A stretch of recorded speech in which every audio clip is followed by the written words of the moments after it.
pledge allegiance to the flag of the United States of America and to the republic for which it stands, one nation, under God, indivisible, with liberty and justice for all.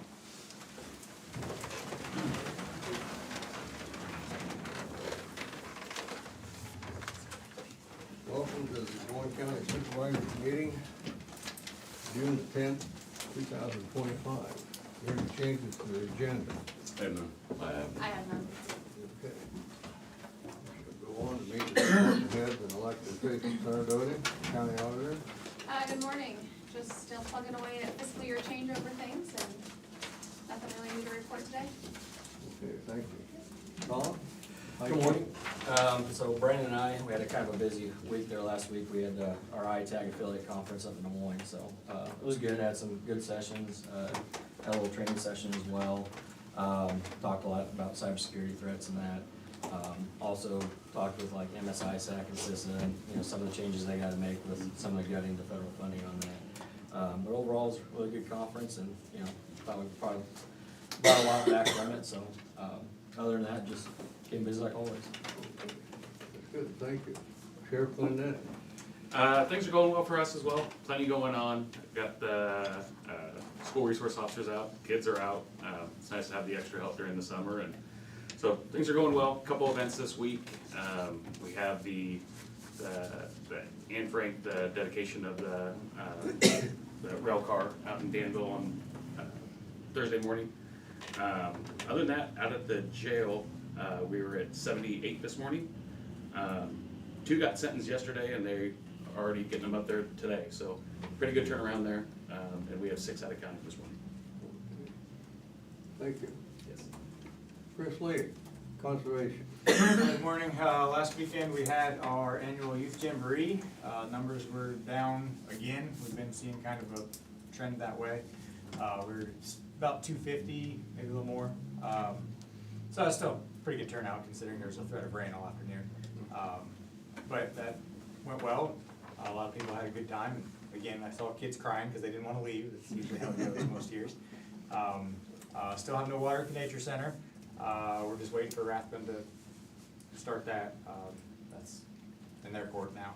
Yeah. And then we got the Burlington River Days this weekend. And I'll remind everybody that is a fundraiser for the Partners for Conservation Foundation, which is the foundation that supports us and a lot of other conservation and outdoor rec entities throughout the community. But they got a stage up and the carnival's going up and there's no turning back now. So yeah, I'm looking forward to that though. I think it's going to be neat. We'll cross our fingers for some really nice weather this week and weekend. Gonna have a dunk tank? No, but we might add that for next year. I was gonna. Hey, Tom, go sit in Good, that Tom, corner. hey, Tom. Bring a lot of I'll put that balls. down as a maybe. That's all I got. Okay, thank you. Janelle, House Treasurer's Office. Good morning. We're keeping busy, finalizing everything for our annual tax sale on Monday, as all 99 county treasurers are. But payments can still continue to be made to avoid the tax sale up through 4:30 p.m. in the office on Friday. So we're just plugging away, keeping busy. Thank you. Krista, House of Public Health. Good morning, we're also keeping busy. We've started our annual mosquito trapping, so people will probably see those, they look like black 5-gallon buckets around town, so we do that. I encourage people, you know, if you see them, please don't, you know, do anything with them. Sometimes we see people who either knock them over or whatever, but what we're looking for is trends as far as mosquito migration, so, and then we're also getting ready to book for, back to school clinics at our office. So as soon as we have those dates outlined, I will let you know. Thank you. Thank you. Angie, House and Safety Department. Good morning, we're keeping busy. Started our active killer training this month. Started that this morning at a 6:30 meeting, so that's kind of what we're working on. And I see Adam's here, so I'm hoping he's brought us great news, so. That's all. Okay, thank you. Natalie, Recorder's Office. Good morning. We too are keeping busy, but otherwise everything's going well. Nothing new to report. Okay, thank you. How about the Attorney's Office. Things are going well. We're kind of at fullish staff with, 5 attorneys now, and then we have an intern for the next couple of months. So that's good. As far as June, we're gonna catch up on stuff. We have a couple attorneys at spring conference now. It's County Attorney's Conference this week. Next week, public defenders have their conference. And then that week after that, the judges have their conference. So next 3 weeks, kind of a little bit of time to catch up on things. So it's good. It's needed, for sure. Thank you. Garrett, how's regional planning going? Going pretty well, just keeping busy as usual, and I don't have anything to report today. I know we got the work session, but nothing else on the agenda for the time being. Might see a minor subdivision or two here in the coming weeks, but that's about it. Thank you. Brian, how's secondary roads? Doing good. Plenty of stuff going on. They're working on 7 ponds today. If it goes well, which hasn't been the theme for that road, they'll be done today with asphalt on that road, and they'll go to Highway 99 tomorrow. So, and they'll be on Highway 99 for a while. At some point, they will pull off 99 because I'll have to go down and do Tamer Road because Tamer Road started yesterday. So, and that is a full closure down in the vicinity of the 125th intersection. We did send out, we did a press release, but we also, we sent out letters to all the homeowners on the, called the other side of the closure to let them know. Clearly, there's far more than that use Tamer Road this time of year. So hopefully word of mouth gets to as many people as possible, and if that doesn't, they'll find the signs and then they'll know. There is access on a gravel road, and we put some dust control on it, so fortunately for that, that should be roughly a 3-week closure, and we should be done out of there and out of everybody's hair. So I'll just say right now to appreciate people's patience. I know we've got some bike riders unhappy with us, and certainly some folks that want to go out on the river and to their cabins and everything else, but we'll get in and get out of there. So the same contractor will jump in, pave Tama, and then get back to Highway 99. So there's going to be activity on Highway 99 for a while. So I would tell anybody that if you're kind of wondering progress, or if you just simply, we had a lady last week that wanted to know kind of sort of when her road might have flaggers on it or something like that, we'll try to stay in communication with somebody like that and let them know. There's no way, people want to know how long they're going to wait. There's no way to tell them that. Unfortunately, that's dependent on that particular time frame and how much traffic there is and everything else. But it will just be one lane. I will say that on 99, so people will be able to keep moving, but there will be some pauses and some delays. So yeah, both bridges are moving along. I would say, if I was being honest, Gear is definitely behind Danville Road now. So Danville Road, well, we'd love to see it open a little earlier, but it should open hopefully by the 4th of July at the latest. And that'll be a good one to get open. Gear is just dragging a little bit longer. There's some more finesse work there that they're still doing some kind of what I call it specialty concrete work because of some complexities with that bridge. But it is, they're both moving along, just a little bit slower pace on the Gear bridge. So I don't really have a projection on the opening for Gear at the moment. But other than that, plenty of stuff going on, so. Okay, thanks, Brian. Yep. Don't think I missed anybody, did I? Correspondence, I have none. How about you, gentlemen? No. Okay. Move on to discussion votes. We have a payroll reimbursement claim. The amount of $1,618.74 and no taxable cash. Motion to approve. Second. Sarah? Shane McCampbell, Yes. Tom Broker, Yes. Jim Terry. Yes.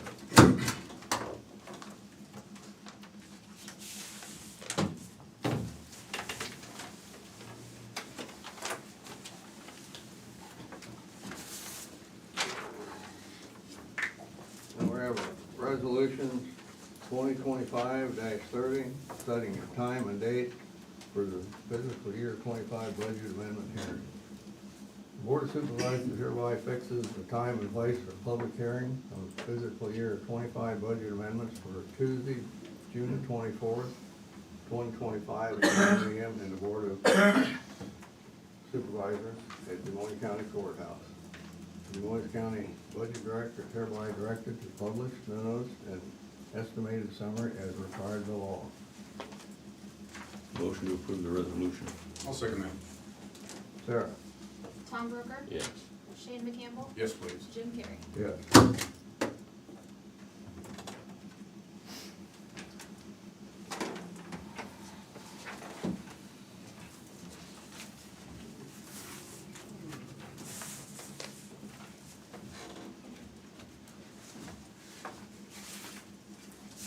Now we have a memorandum of understanding regarding the reimbursement from the Board of Health and ASO for mental health advocate services for all participating counties. The counties, this agreement is made to enter into and between the Des Moines County, hereafter DMC, Henry County, Jefferson County, Lee County, Louisa County, Van Buren County, Washington County, and collective referred as the parties. Purpose of this agreement is to provide mental health patient advocates in the participating counties in accordance with the Iowa Code in Chapter 225A.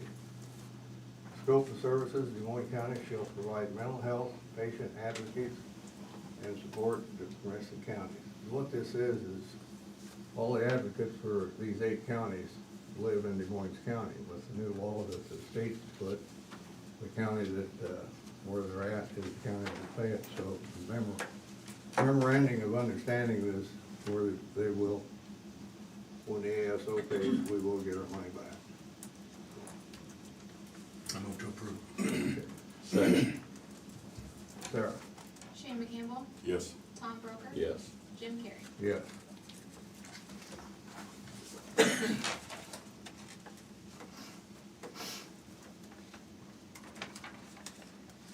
You know what this one stamp? Just the one. Just one, yeah.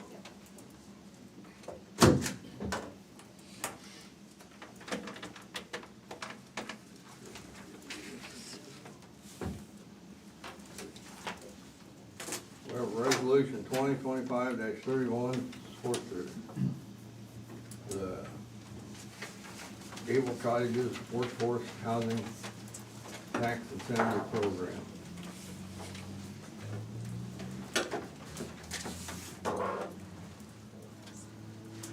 Resolution supporting the submission of the Iowa Economic Development Authority and application of the Workforce Housing Tax Credit Program by Midwest Realty Group, 914 Broadway Street,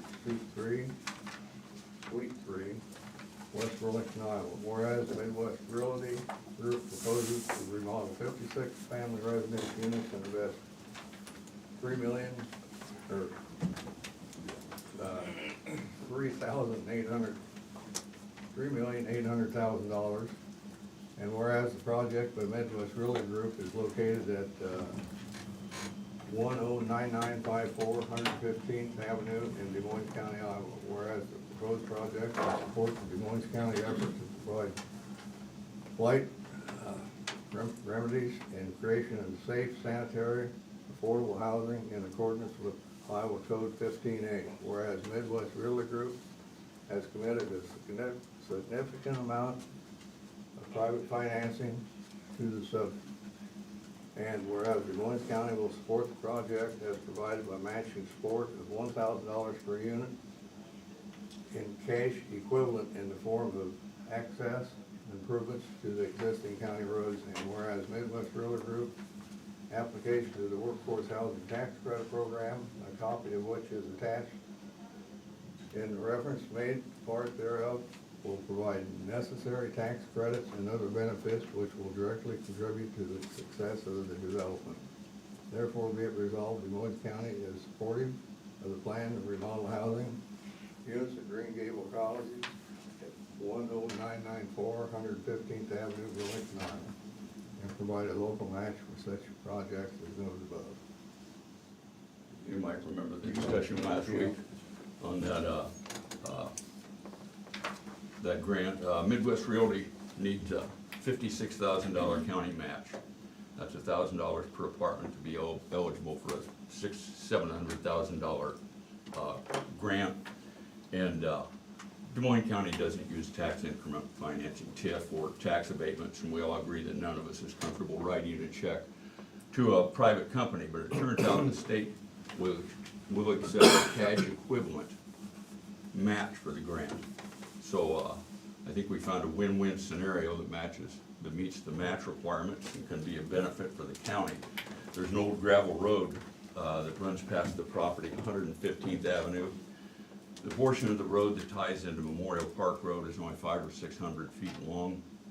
It's in poor condition, has poor drainage, and there's not much we can do with it. Paving the road would cost the county somewhere in a $130,000 range. As we discussed last week, I spoke with Mr. Nagrocki at Midwest Realty and asked him if he would be willing to pay the cost of the road in excess of the $56,000 match, and he agreed to that proposal. That means Midwest Realty becomes eligible for a $600,000 or $700,000 state grant to upgrade the apartments. The state and region get the workforce housing the county gets a blighted area with a crime problem cleaned up. The county tax base increases, and the county gets a $130,000 road for $56,000. So I would make a motion to approve that resolution of support. Before I second, I still have a question for Kevin, because I'm just having a hard time digesting how this is going to take care of the crime problem. I mean, when, right now I feel like it's an isolated place that takes certain clientele. And so once this is done, or they're just gonna be dispersed through Des Moines County, so how's that going to make things better? So, in my opinion, absolutely, they're going to be dispersed. The problem with the complex, this is my opinion, obviously, prior to, is they became very run down. They became low occupancy. The occupants that were there were, I think there's 20 to 24 units occupied, and at one point we had 20 sex offenders there. And not only that, but out-of-county sex offenders had identified it as a location that they could move to. And it was low rent because they were in poor condition. So we were actually attracting dangerous people to that location. No doubt, it's probably not gonna be a place for them in the future. They're gonna have to find another residence. But I think our community and the people around that deserve to have that area be nice. It is an eyesore. It has been an eyesore. No, I totally agree with that. I just, again, I don't know, I just. For me, if you create an area where you invite crime, where it's acceptable, which is what that became, then people fall into that. If you make it unacceptable, if you put out the message that this isn't going to be allowed here, not only in that area, but in Des Moines County, then you eliminate crime. Our duty is to eliminate crime, not just to find it, detect it, and hold those accountable, but lower crime rates are the best indicator of a community and their law enforcement. It's not arrest rates. And if we can lower crime, which I believe this will be a part of, because we're not gonna draw people into Des Moines County to say, hey, here's a rundown apartment complex that is outside of the 2,000-foot residency restrictions for sex offenders, and you get to live here, and it's low rent, and everybody around you is also sex offenders, and come live in Des Moines County. I think that's a bad message. But we have attracted at least 5 out-of-county sex offenders in there. And at least, last time I checked, at least 4 of those had left Des Moines County because they had already been evicted.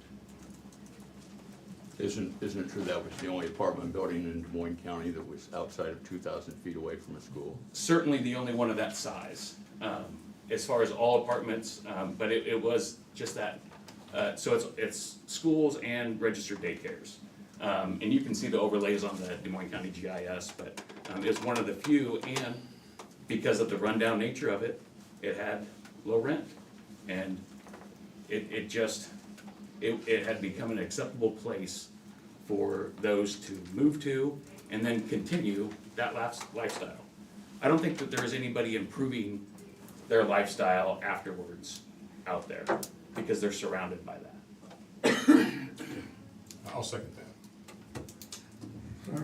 Tom Broger, Yes. Shane McCampbell, Yes. Jim Geary. Yes.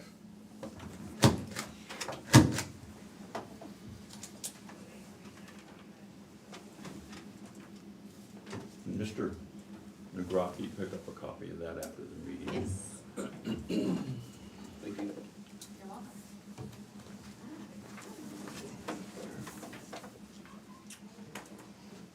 Now we have the approval of the fiscal year 25-26 workforce compensation renewal.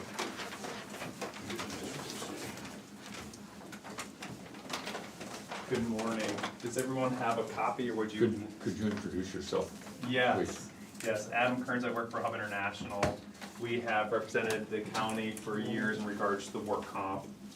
And today I'm here to present the renewal, for you guys, and I see, one has a copy, Jim. So, just to give you a little bit of an update, we have, so Hub International is a consultant. We represent multiple companies. We try to place the best results for all of our customers. And we have placed the work comp with Argent, okay, which is a West End company. To give you an update, I'm gonna go all the way to what most people think is the most important page, which is the very back, which is the premiums, okay? To give you a little bit of lay of the land, last year, we had an experience mod that got reduced, okay, to 0.77. And so the county actually issued, or was issued a refund, okay, of $34,000. Okay, so when we're looking at these, it's hard to really compare apples to apples, because last year we had an experience mod of 0.77. Give you, what that means is 1 is the average. Anything below 1 is a good thing. How it's determined is they take 3 years of our specific claims history, as well as our payrolls, and what kind of exposures we have. So, you know, for example, we have people that work in the park, we have people that clean the streets, we have people that are in the sheriff's department, okay? They take all those factors, and CCI, who's the governing body over all of work comp for Iowa, will issue us that experience mod, okay? Anything below 1, like I said, is very good. We had a 0.77, okay? We had some claims activity in the and 2 years past, because they look at 3 years, they include the most current and look back 3 years. So we had a little bit more claims activity, so our mod went from 0.77 to 0.91, okay, so it increased. So it actually will cause our premiums to go up, if everything stays the same, 14%, okay? So when we're looking at the What's that number again, I'm sorry? About 14%, and if you look, it was 0.77 and went to 0.91, okay? If we're actually trying to compare apples to apples, last year, if we take that refund we received, our premiums were around 141,000, okay? But that's at that 0.77 mod. We added 14% onto that for our mod of 0.91, okay? Also, one factor into the premium is our payrolls, okay? We increased payrolls by 3%, just due to raises, okay? So if you're looking at that page where it says premium subtotal, if we're just factoring in how did the rates for the state of Iowa compare to last year, okay? Again, NCCI sets those rates. They actually were down, so you're seeing $219,000 before we got any discounts, compared to $209,000, okay? So the rates went down, but our payrolls went up, so that's a good thing, okay? Then factor in all the factors that we have. So for example, we increase our employer's liability, okay? That's if the county's ever sued by a spouse or any outside party for a work comp related incident. So for example, if an employee ends up having an injury here, they're not able to perform the duties at home that their spouse said they were in the past, and they sue us, that's what that is. So we increase the limits there to add more protection. To give you an idea, our company's been in business for over 150 years, we've seen 2 claims. It's not very likely, okay? And then you have your experience mod, discount, and then scheduled credit, okay? Last year we had 11% credit added. This year we negotiated the max, which is 15%, okay? That's the most that the state of Iowa will allow. So if you factor all the things in there for terrorism, expense constant, that's just what they charge for everyone. Our premiums are $152,000. So our mod went up 14%. Our rates actually went down. Sorry, I'm throwing a ton of numbers at you here. But overall, I was very pleased with the renewal because we got the most credit that they would issue that's available to anyone in the state. It's 15%. For a point of reference, it's 5% under the budgeted amount for this, for that line item. I'd make a motion to approve the renewal. Second. Sarah? Tom Broker, Yes. Shane McCampbell, Yes. Jim Carrey. Thank you, guys. Thank you. Thanks, everyone. We appreciate that. Absolutely. Take care. Anytime we save money, we appreciate it. Me too. Thank you, Adam. Yep.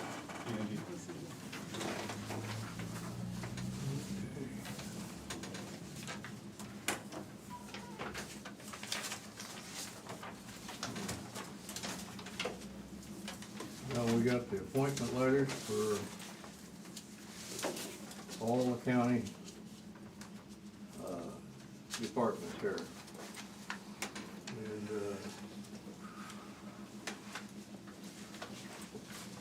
you wanna look at these? What? Appointment letters, you wanna Oh, look at them? I've seen them. The motion to approve, that's the Yeah. approved raises that went through this board, applied to each employee's wages. Second. Sarah? Tom Broker, Yes. Shane McCampbell, Yep. Jim Carrey. Yes. This might take a little bit here. Take your time, Jimmy.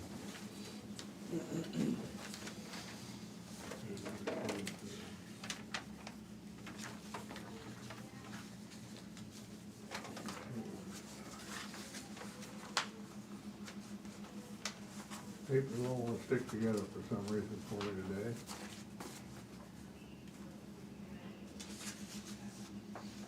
And this will be the correction also.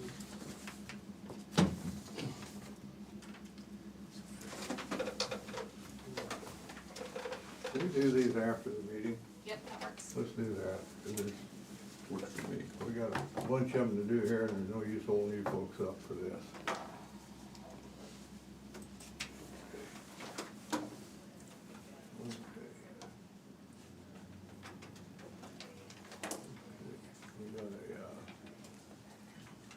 Approval of department letters, and then we got a Class C annual liquor license renewal from Flint Hills Municipal Golf Course.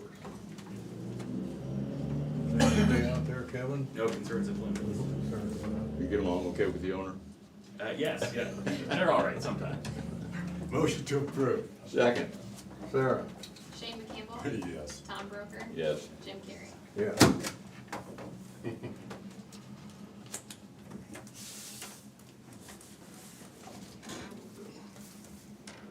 Now we have personnel action. We have one for the county attorney.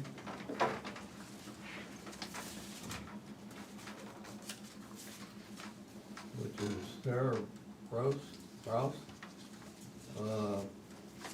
Full-time, $31,718. She's a new hire. And, starting 6/2/2025. Motion to approve. Second. Sarah? Shane McCampbell, Yes. Tom Broker, Yes. Jim Carrey. Yes.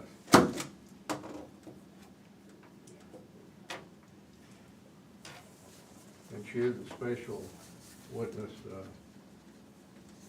advocate. Now we have one for the correctional officer, Dominic Foster. It's an anniversary, 18th month step increase from $51,128.19 to $52,259. Motion. Motion to approve. Second. Sarah? Tom Broker, Yes. Shane McCampbell, Yep. Jim Carrey. Yeah. Now we have, Ben Mahoning, this is for the sheriff's office. He's a reserve, resignation, effective June the 2nd, 2025. Motion to approve. Second. Sarah? Shane McCampbell, Yes. Tom Brooker, Yes. Jim Carrey. Yes. Thank Ben for his service. He volunteered as a reserve deputy for 20 years. Certainly gonna miss him. He had a leadership role with the reserve unit, and family and other priorities have taken over, and I can completely understand that. It's a volunteer unit, and he donated his time, so I wish him all the best and appreciate his service. Make sure you tell him we all appreciate his service as well. Will do. So you gonna be okay without all that extra income? Gets $1 a year. Yeah. And we actually never paid him, so. He'll see you in court. You ain't right for that. Alrighty then. Okay, now we have reports. We have the recorder's report for fees collected on May of 2025 and the sheriff's report for fees collected on May of 2025. And these will be in the auditor's office on file for your viewing at your own discretion.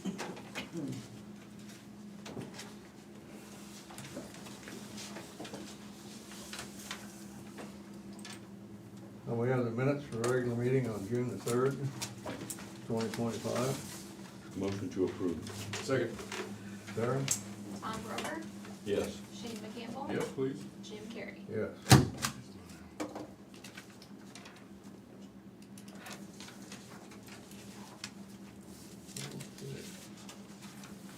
Do we have any other business?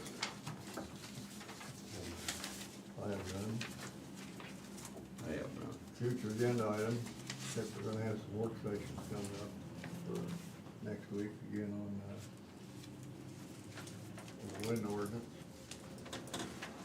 Committee reports. Another Workforce Development Board youth meeting, and they just, we're talking about career awareness and exploration, career counseling, and provide specific, how to make some adjustments to still provide the same level of service. And then I had a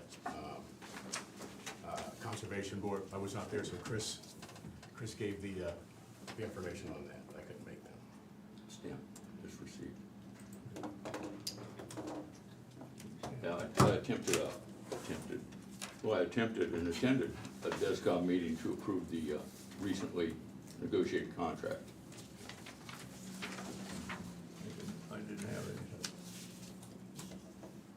Okay. Public input, we'll give you 2 minutes for public. You can call in at 319-753-8203 extension 4 or email board@dmcounty.com. That's 319-753-8203 extension 4 or email board@dmcounty.com. We'll give you 2 minutes. Meanwhile, anybody in the audience have anything to say? What a lovely looking audience it is today. All righty.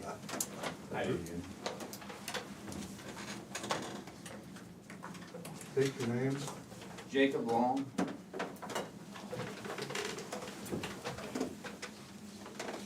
I'd like to give each a copy of this here. Thank you. Thanks, Jacob. Thank you. So I just came today,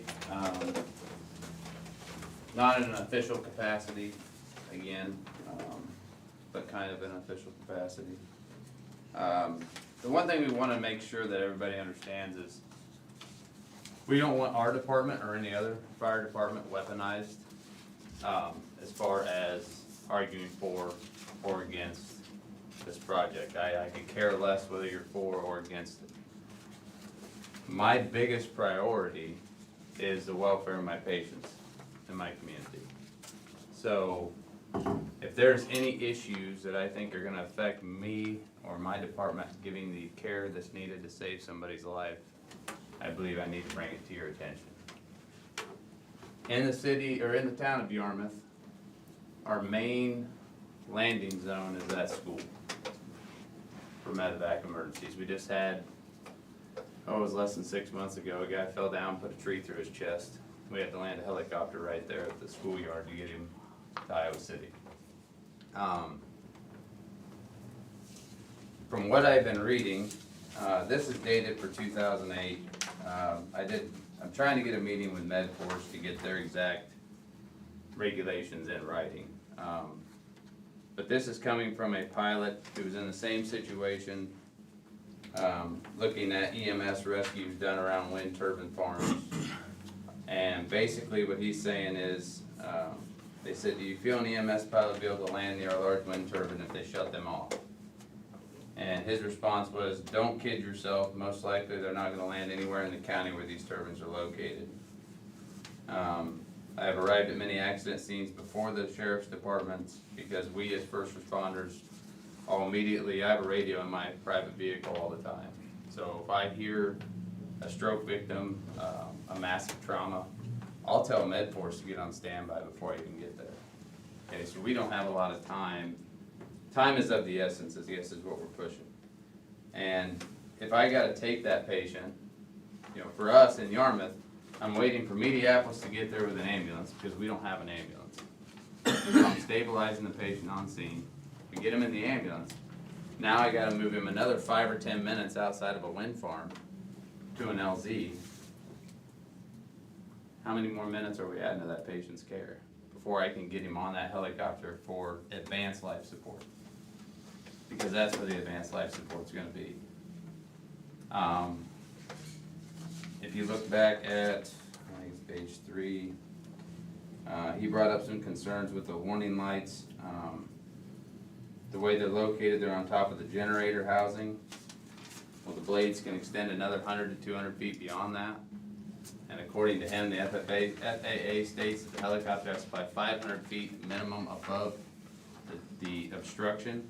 So if you're talking a 650-foot turbine, add 250 or 200 feet for a blade, there's 850 feet.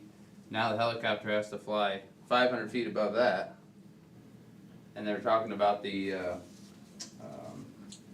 turbulence that's caused by these things. You know, we had an issue 2 years ago, or a year ago, where we had a critical patient and we almost lost the helicopter just because of the wind shear. It was a really windy day. And we actually destroyed the transmission in the helicopter because it got hit by a gust of wind. The pilot was trying to save it from going into the ground. So, let alone add the turbulence from these wind turbines. So it's just something I really want you guys to be aware of. I don't think it's being talked about enough. Is how is this going to affect medical evacuation in a rural community? Because if I have a stroke patient and we're clearing the northwest corner of the county, I'm calling a helicopter. If I don't have that helicopter, now I'm gonna have to ground transport that person. And in the golden hour of strokes, that could be the difference between life and death. And I know the S word has been thrown around about being sued by landowners and everything else. When people start dying, they're gonna start suing you too. So it's something we need to think about. Thank you. Thanks, Jacob. Thank you. Anybody else? Niall Shade, Minneapolis. I spoke before in front of you concerning the wind turbine issues. Last meeting that we had at 5:30 in the evening, which lasted about 3 hours, I spoke. Brought up several points, but a new thing has come to light with the new big beautiful bill that Congress, our federal Congress, is considering. The tax credits in this for green energy are going to be removed, or planned to be removed as part of the movement to get this passed. Once this bill's passed, companies have 60 days to start construction. 60 days, that's it. So, you know, that's gonna be an important consideration. And all tax credits that are applied for, which is a primary reason for wind turbines to be put up, it expires in 1929, or in 2029. So those all go away. So there's gonna be an expedited push to start the construction. So I think that begs for a moratorium to take care of all the questions that have been asked.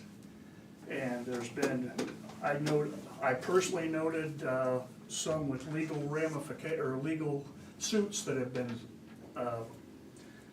vetted in court. So that's very important. Another issue is the foreign, in this new bill, foreign components. I spoke too about the Chinese components of these where they have the possibility or potential to shut these things down, shut our grid down. So that's another important consideration that must be talked about. So on another issue, that's my personal issue. We've had tons of people get up and speak, both for and against. All legitimate reasons, I'm sure, very passionate. We've had no answers from you, none. When are we going to hear or be allowed to ask questions and get responses to our concerns? That's very important. So those are my concerns right now. I think there's another meeting next week, if I'm not mistaken. And I know we're getting close to the permitting decision or talk. And it's very important that we have all these questions answered. Thank you.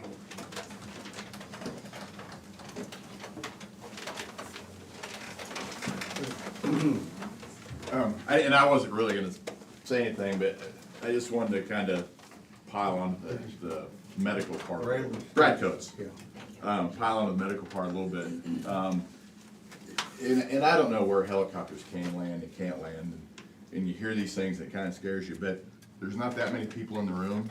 I know there's 2 of us, at least, who've had helicopters try to come, what you just heard about, and actually come and get my daughter. So it is a real thing. They do show up a lot more. I mean, you kind of think, yeah, well, helicopters, I mean, you know, who really medevacs? And you guys know how often this happens. So it does happen a lot.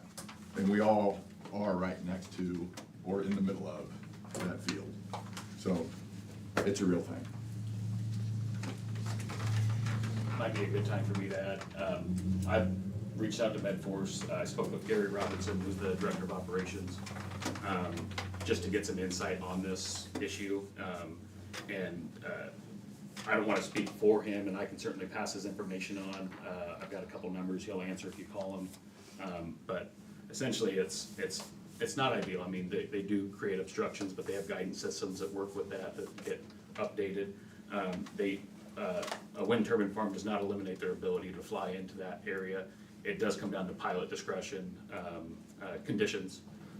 It does not eliminate that issue, but again, it's not ideal. It might eliminate a potential landing zone, but they can create landing zones within this area. But we have reached out to them, have spoken with them, have gotten that information, and just so you're aware, that's the information I was given from MedForce. Yeah, I just want to address what he said, was you, sir, that said, you're not getting a lot of feedback or any time, when are we gonna say something? I'm mostly, I just want to let everybody know, I'm mostly just taking stuff in, and you'll find where my feedback is as we make amendments to what we've already got written down. So I mean, then you're gonna know where we're at, but I'm still just kind of taking stuff in and from you guys and, trying to get my head around it so that, I don't want to do a shotgun, hand jerk, reaction. I just want to take it in. So I think you'll find out where, where we all stand as we make, the amendments that we do, to the current ordinance, so. Thank you. Yeah, I guess I'll speak next.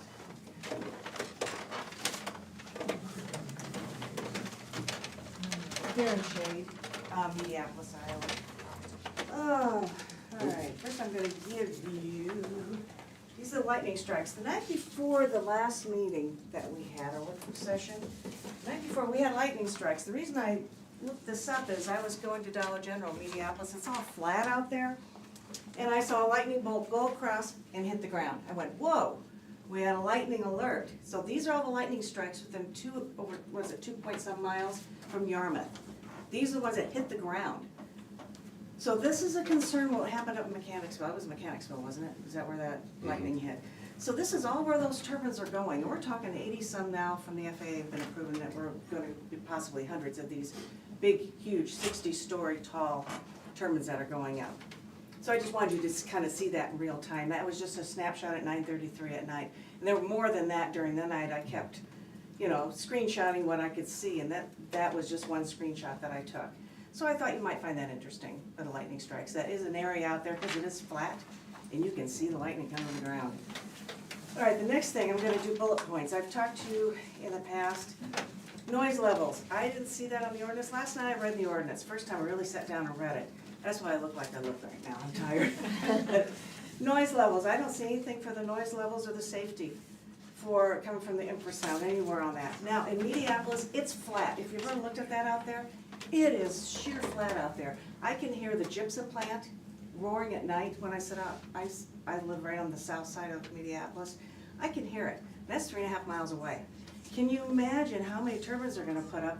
We're gonna hear it in Mediapolis. We're gonna feel it, we're gonna hear it. It's gonna go through the ground. If you can imagine, one of these is like a power plant going up. They're so big. The seismic part of it, has anybody talked about the seismic part? For like the mines that are all around there. My father's best friend, who was a lawyer of mine as well, he's a lawyer, he owned Collinson Quarries in Milan. And they tunneled all underneath the town of Milan, if you know where Milan is in the Quad Cities, Illinois Quad Cities, and out. They go miles. Has anybody talked about these structures going up and their vibrations?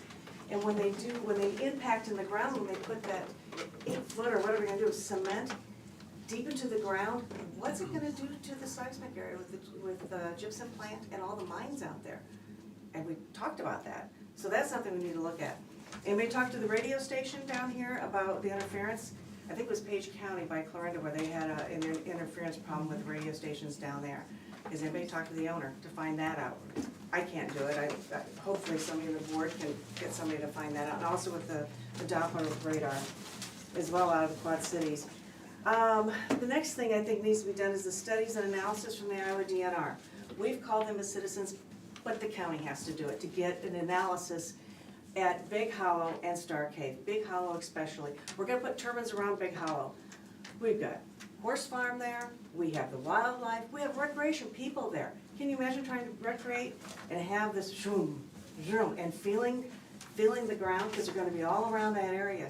We gotta get setbacks far enough away, especially for the Indiana bat. We need to get that from the Iowa DNR and from the US Wildlife. There has been lawsuits. And that's what I want to give you. I only have one here for you guys to look at. There's one lawsuit that was in 2016 on behalf of the Indiana bat. It's so endangered. In the last about 6 years, we've lost half the population down to 200,000 now. And we are luckily to have 2 colonies. And we have one out Big Hollow. Even in Iowa code is, the Iowa code I think is 41B for the Iowa bat. And the reason the bats, the blades, the pressure of the blades going around, it's called barotrauma. That's part of the reasons. Their insides basically implode. They can't take the pressure. And and we do have protection for them from the Iowa legislature now. It's in a code, just for this particular bat. And they're at Big Hollow, so we have to consider that. And my biggest question right now, without going to anything more, is, and I think this makes sense to me. If we are gonna say, wind power may be part of the solution of climate change, if you're into climate change, all right, if you think that's, and this wind in the green is that we're trying to mitigate that, we cannot allow a new ecological crisis to be created in the name of solving an existing one. What we're gonna do with the millions of bats in Maine, the Supreme Court of Maine stopped a wind farm because of the migratory bird pattern. They were having 2,500 an hour. We have millions a night. Like I told you before, we had 23 million in 6 days. 23 million, we're ground zero from Nauvoo all the way up to us. They go out between 30 and 50 miles from the Mississippi on either side. The other reason wind farms have not gone down the Mississippi River, if you look, is because of the wind speeds. We have the lowest wind speed here, from Muscatine County is the lowest, Des Moines County, going up to Scott County. If you go all the way down, so why are these windmill companies coming here? And why are they going so high? Because there's no wind lower. They have to go high. And we're gonna kill millions of birds. What's that gonna do to the ecosystem? What are we doing? So we have to really think about this. I mean, this is maybe where we need to stop it at this point in time. So those are the basic things right now I wanted to talk about. Property values, we need to talk about property values decrease, because I'll tell you right now, I've talked to people in Mediapolis, business owners like myself and other people, they're talking about leaving. So if you don't care about, Mediapolis may end up in years to come may dry up. Because if we're gonna have that many, the sound does come right across because there's nothing to stop it, there's no hills, there's no tall mountains, we have no big ravines, I mean, it is just flat out there. So we're gonna feel everything that comes and hear everything that comes in from this big wind farm. And I tell you, we got a lot of people in town who are like, this happens, we're out of here. And I don't know, you're gonna lose a tax base, maybe you don't care, I don't know, I hope you do, I hope you do. And I've gone door to door talking to people, and I have yet to find one person in favor of it, not one. And when they do find out, when they're kinda like this, they do find out about it, and they're like, whoa, no, you know, so, anyway, thank you, and I hope you give it good consideration, oh, all right, thanks. Thank you. Just one, but have you talked to the council of either Danville or Mediapolis? City councils? Oh, myself? Yeah. Not yet, we were just talking about that last night, going in and talk to the city council. We have talked to family members that are family members of the city council that are brothers, you know, and some of the big, family businesses there. And that is gonna be my next thing, because I don't know where we're at with this, to go in and discuss it with them. I don't know the particulars, what the supervisors have done yet, like you said, the amendments and everything. So I don't really have the information, I think that's something that we need to have them come up and talk, the different towns should come, representatives should come here and talk to them and get the details. Okay. Yeah. Thank you. I mean, that's, I mean, because you're talking a lot of municipal stuff, and I'm like, no, have you asked them, you know? we don't know enough yet, like Mr. Campbell said, we don't have enough, I don't have enough information, and they're getting information to go to them to be specific enough until we get a little bit more what's going on, and then we will. Have they even been informed of the projects? That's another question. I mean, it's like everybody else, we just found out about it. I mean, I know they've been going for a few years, but it's been kind of on the down low, and now that we're finding about it, you know, I don't know. We'll find out, we'll talk to them. I think that'd be good. I think that'd be a good idea. Is anybody gonna be here for this work station afterwards? Yes. And this might be the time to let them. 2 minutes is up. Topic. We're going to talk about permitting. Yeah. Okay. Yes. Mr. Charles Tomkinson.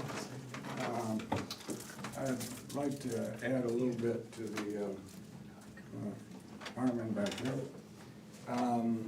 Try to make things a little simpler as far as flying airplanes into, I'm a pilot on top of it. And I had a personal experience with what people are trying to talk about, why these helicopters can't go in there. And I was on the runway, I got the clearance on the runway at Las Vegas Airport, got a 747 behind me, had an MD-80 in front of me. I'm allowed 2 minutes. I got cleared for takeoff, and I'm supposed to give 2 minutes, and I was intimidated by the 747, I don't have to tell you that. But anyway, as this plane took off, I knew, and these turbines have the same thing, as the blade comes around, they spill wind on the outside of the wing. You see things going this way, but there's a tremendous amount, and it comes up and makes a big circle. And one's counterclockwise, the other's counterclockwise in an airplane. Well, I don't know how they took a minute. And I didn't think there was no wind that day. And it came right over, and I full throttle and I take off. And I was about 80 mile an hour, 90 mile an hour, lifting off.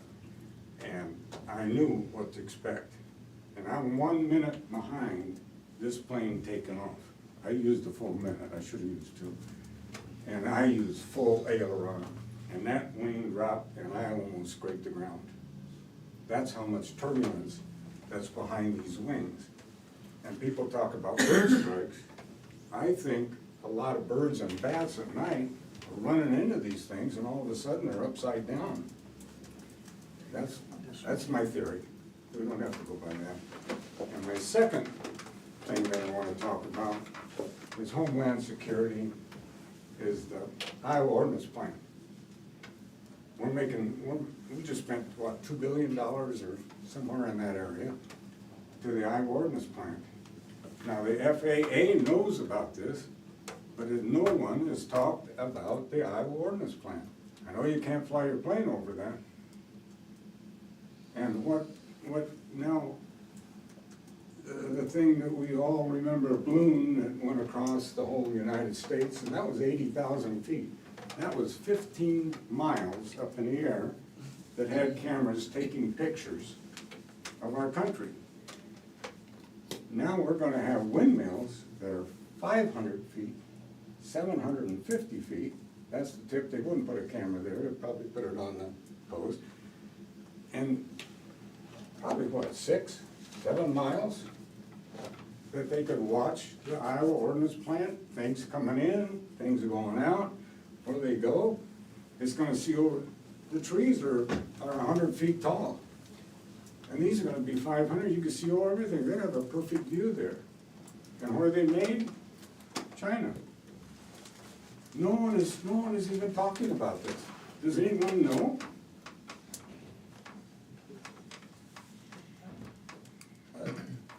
I think it should be a concern. And the other thing is that our sister counties, this is my last one, my sister counties, Washington up here, has Lake Darling. And they said, well, no windmills within 1 mile of Lake Darling. Well, the citizens had a half mile. And their board of supervisors got together and said, wait a minute, our residents are just as valuable as the visitors who come to visit Lake Darling. So, and I think I'm right on this, they went to 1 mile for our safety. Thank you. Thank you, guys. Can I say one thing? The components from the big beautiful bill that's going in, the components that they're saying that probably will stay in there, that the components will not, are not to be manufactured outside the country like in China. So that's part of that bill. Anything manufactured in these new, in green energies not to be outside this country. So that's part of it. So that's something we have to get the equipment list to see where all these are being manufactured. Well, this might be for naught anyway, because if IOP, I didn't, no one notified me about these windmills. My neighbor come over and told me. If IOP doesn't know about it, Iowa ordinance plant, has anyone notified them? All I saw was a little article in the paper and in the Minneapolis paper, but this hasn't been big news. This is, It's been. we publish as the law requires, and we publish numerous times when we have public hearings. Yeah. This Oh, goes I out, agree. this is, You're this is, right, Tom. this is, You're right. they're all public meetings. I don't know how else you do it. If citizens have to take some sort of responsibility, we can't go door to door. I agree with that. But today, I get my news on the internet. And they don't do too much for Moines County, I'm sorry. But there is information on the available. alphabet news.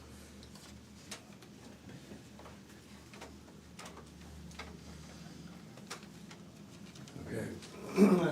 Sounds like that's it. With an eye, we're out of here. Aye. All right. We're gonna have this work session coming up just shortly. We got some papers to sign here and take a little break, be about 10 minutes, and we'll have this work session.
badge.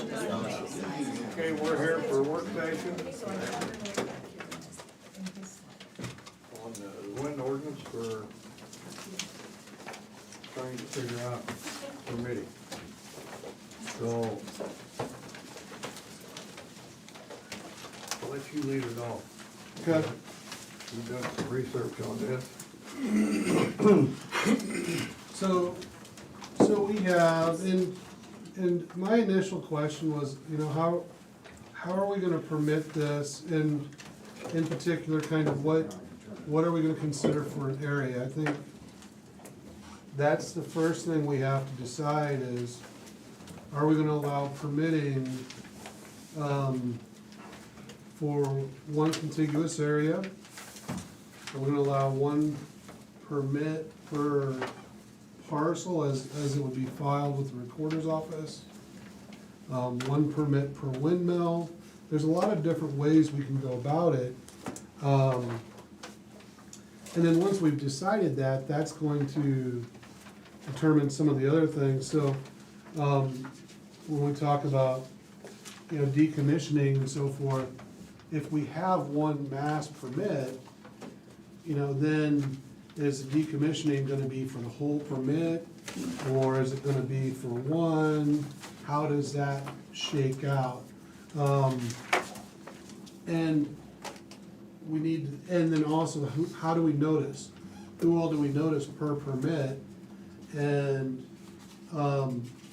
you know, what say do they have? Like for subdivisions, I know this has been likened to subdivisions, but for subdivisions, we have this fence waiver requirement. So if somebody wants to have livestock, then they're required to put these livestock fencing around, right?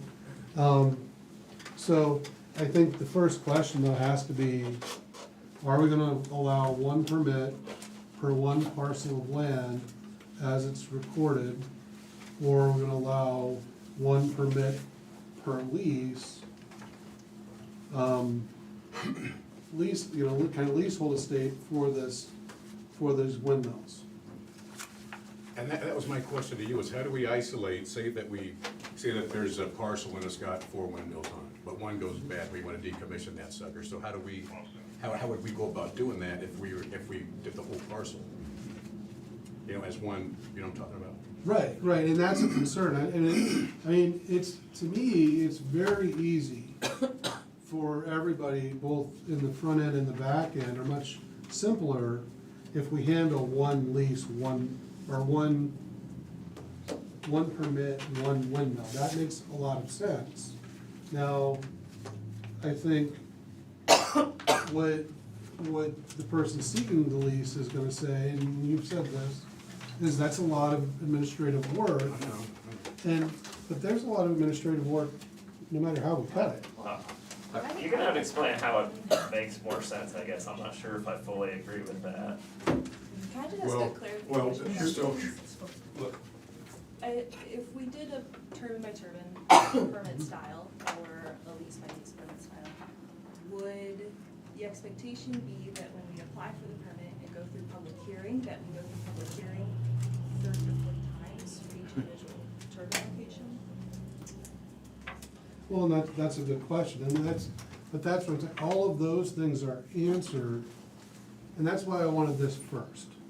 Because all of those types of questions are answered based on what we do.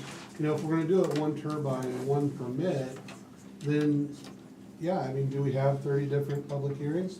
And maybe we need 30 different public hearings. What's the argument for having 30 different permits rather than one permit for the installation? But I guess as I read through it, and I, certainly not my wheelhouse, but you go through here, and this calls out, you know, have a location for every permit, every structure, every building, it's got something there. That would be installation X, installation A, whatever you wanna call it. I will have to be convinced why we would break that up any further. 30 public hearings, I mean, that seems silly to me. I think the issue is, what would the difference be in terms of being able to actually enforce, to ensure compliance with all of these? Because the way the system is set up is, it's not as if having it all under one permit means that there's any less authority to verify every one of those. If you violated Yeah, 'cause one over here. if one part of it doesn't Then you work. violated the whole permit. whole thing. Yeah, so we check and verify, and if 1 out of 30 doesn't comply, then we're gonna have to follow up with the developer and make sure we can address that going forward, or else that's gonna impact the whole project. That's my only fear is, or my only concern is, if you have one that's bad, it needs to be decommissioned, you know, as doing it as a group, you know what I'm saying? You know, do you have to wait till like they, you know, you have to do the whole thing, or can, you know, that? There's a way to adjust the wording to make this, I mean, this is the kind of thing where there's gonna be documents associated with this, that when the decommissioning plan, which go into detail on how this would work, and so if we need to clarify what that would entail, perhaps, but the issue ultimately is that those plans will be reviewed before an individual wind farm is constructed, so that's the opportunity for those types of questions to come up. If it's not clear what happens if just one or two turbines cease operations, or if they're gonna add some to an existing wind farm in the future. So like with a subdivision, for example, if you're evaluating the creation of 12 lots, and 5 years later they decide to add 6 more lots on the side and call it the first addition to whatever subdivision, then you don't go back and reevaluate the entire thing. You just evaluate the first edition and how that relates to the rest of it. That would be a different permit. Right, yeah, that would be its own, Yeah, we addressed it, if the installation or any portion thereof.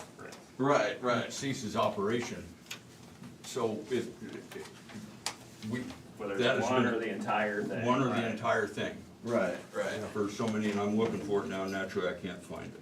No, I just had it a minute ago too. Back and in the decommissioning. But that's kind of what I'm saying, I think part of what Shane's question was getting to is, if we say 30's been the number that's been tossed around apparently, so say there's one permit for a location,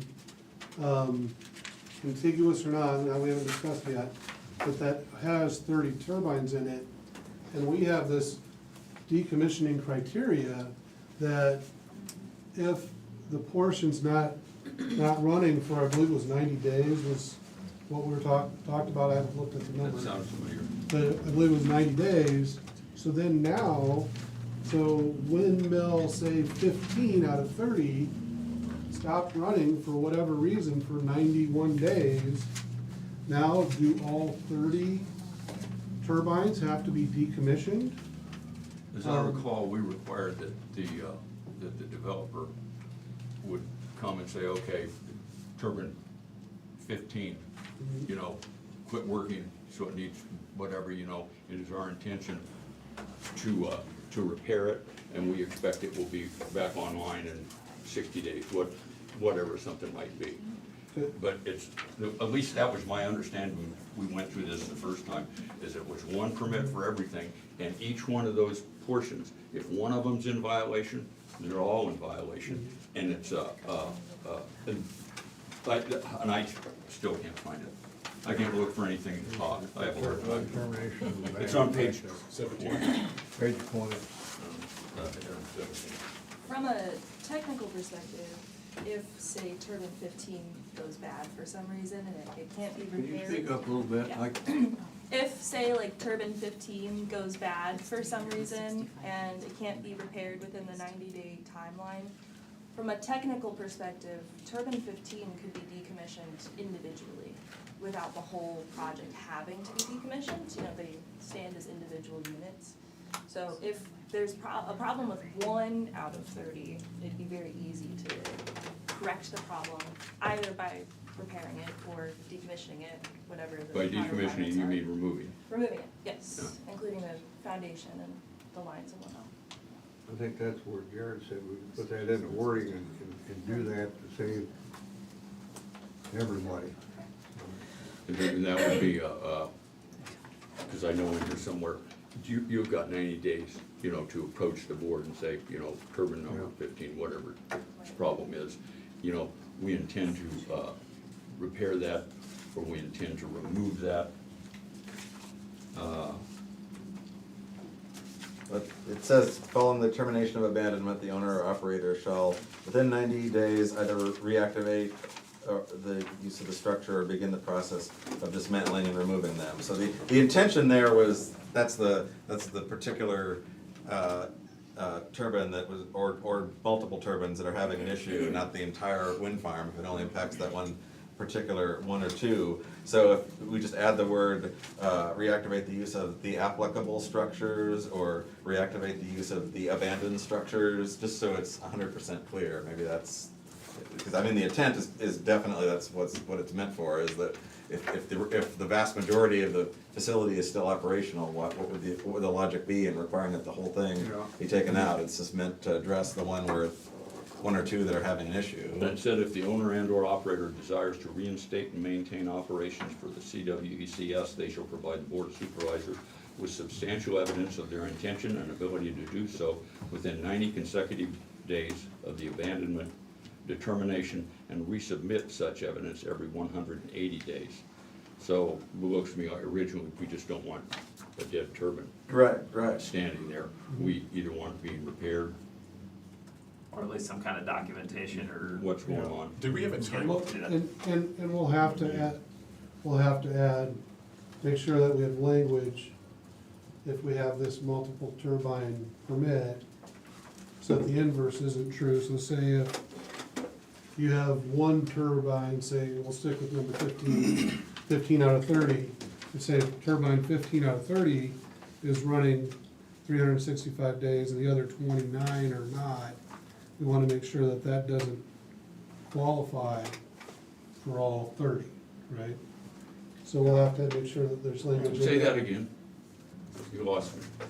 Well, It's basically the opposite. If the vast majority of them were not operational and there was one or two that were still operational, so it's the inverse of the previous scenario. And I couldn't find this, is there a time frame on when it has to be decommissioned? I couldn't find that. Now, after we decided that, hey, this needs to be decommissioned by. Page 20. Where's it? Page 20. Submitted a decommission plan, I believe. Where's the page? Everyone, 180 days. No, I read that, I just didn't understand.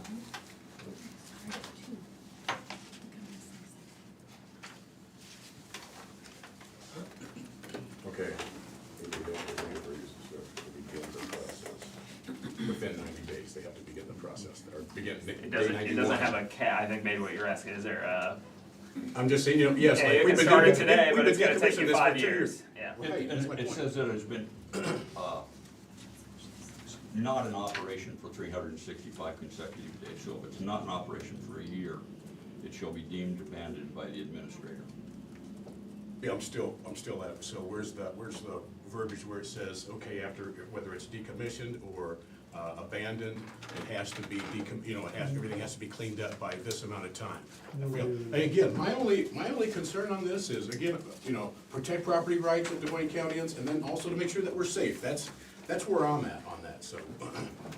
But, could they milk that out for, 4 years, and, touch this and move a bolt, and whatever, because I don't wanna see that going down either. Well, and does, as a practical matter, does the end of that bond issuance become a de facto timeline? Because if they have to decommission and they're not decommissioned as it comes to the end of that 3-year period, then do we move to execute on the bond to get the cost of decommissioning? The bond's for 3 years. Right. If in 2.5 years, they come to the board and they say, we want to continue operating, or we don't. If they don't, they begin decommissioning. If they say they do, then they have 90 days to show up with a new 3-year bond, starting as soon as the other one ends. And if they don't show up with that 90 days ahead of time, then, And it then specifically says under decommissioning submission requirements for the plan, a statement that Des Moines County shall have access to the CWEX and to the funds to complete decommissioning no less than 365 days after it has ceased operation. So basically, at any point after that, if it's determined that they're not, maybe they started decommissioning and just stopped, then the county has the authority to intervene and ensure that that gets completed. Can I ask another question? It's a little unclear to me right now if we're discussing turbine 15 goes bad, or it's the end of the project's life and the whole project is going. I think those are two different scenarios. At the end of the project life, for example, in our private landowner contracts, we're required to remove everything within 18 months, so a year and a half is the timeline that we're held to with our landowners.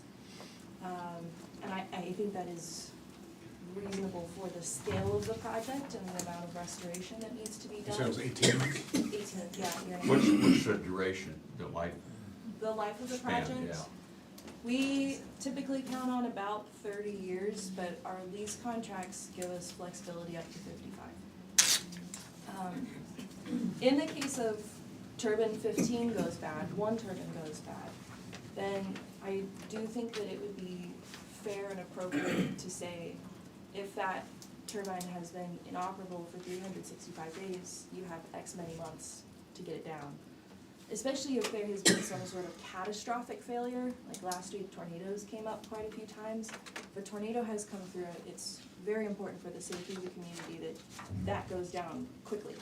And I think it would be fair and appropriate to isolate a catastrophic failure as something that needs to be remediated sooner than the entire project needing to be remediated.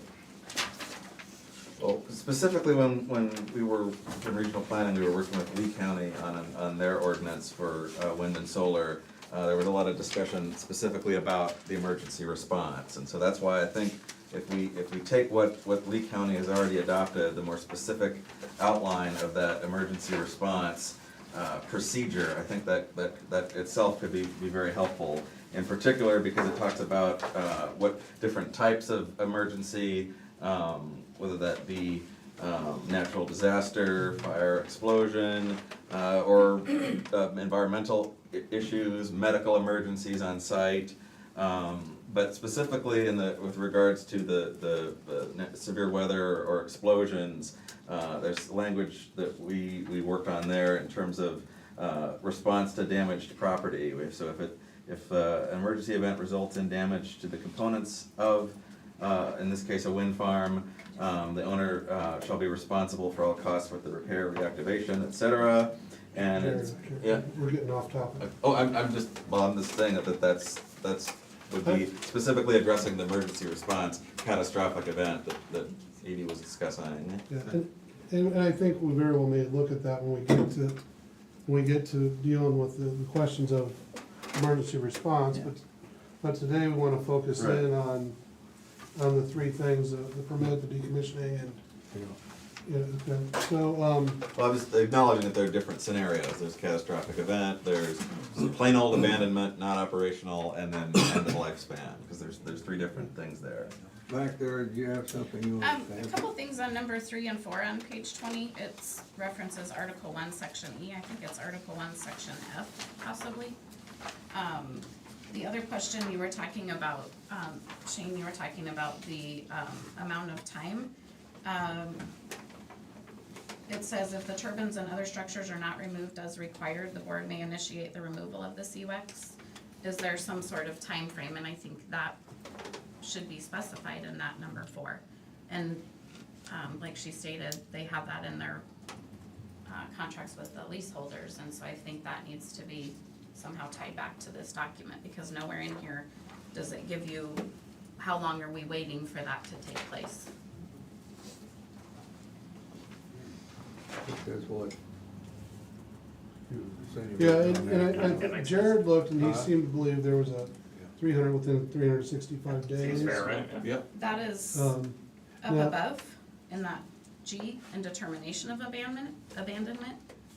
That's how you would determine if it was abandoned, but how do you, if it's not, so That's the same then as number 4? Under G?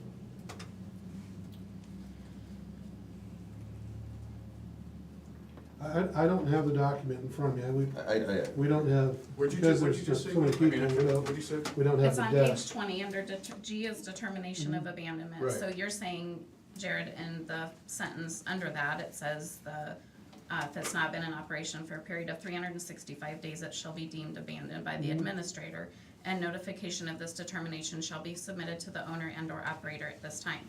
Down under number 4, it says if the turbines and other structures are not removed as required. Those are two different things, right? So up here, we're saying it's determined that it's abandoned after 365 days. What is if it's not been removed then, what is that It's time? not No later Yeah. than Those are time, two yeah, and different that's- things. No, Yeah, it's- that's what we're asking. Right. And so I have Well, down under- here 365, my notes. So you're going to give them another 365 days following the determination of abandonment? So number 2, it's going in order here. So once that determination of abandonment says if the owner or operator desires to reinstate and maintain operations, they shall provide the Board of Supervisors with evidence of their intention to do so within 90 consecutive days and resubmit. So basically that's where. If they're gonna continue. Right. So if they do not, then that gives the county the authority to then initiate in their stead to decommission. Okay, so So- then they can begin in 90 days. When does it have to be done? Because I'm still not seeing that. Yeah, so that's why I say I think we do that other 365. So you're And gonna to add put another a no- 365. To put a no later than down. To complete the decommissioning, not to Complete start. decommissioning, yes, Yeah. correct. Yeah. So you're basically 2 years and 3 For- months is for- what you're, I don't know that we put a time frame on it necessarily, but we're just acknowledging that it makes Well, sense we to have we a have it, deadline. but okay, well, I'm I just think we're saying that changing- that's stretching it out a long time. Well, they could start that back up in 360 days. That's why we're giving Right. 365. So if they start that back up at 360,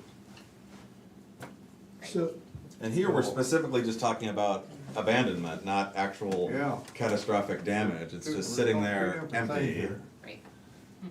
not functioning. so,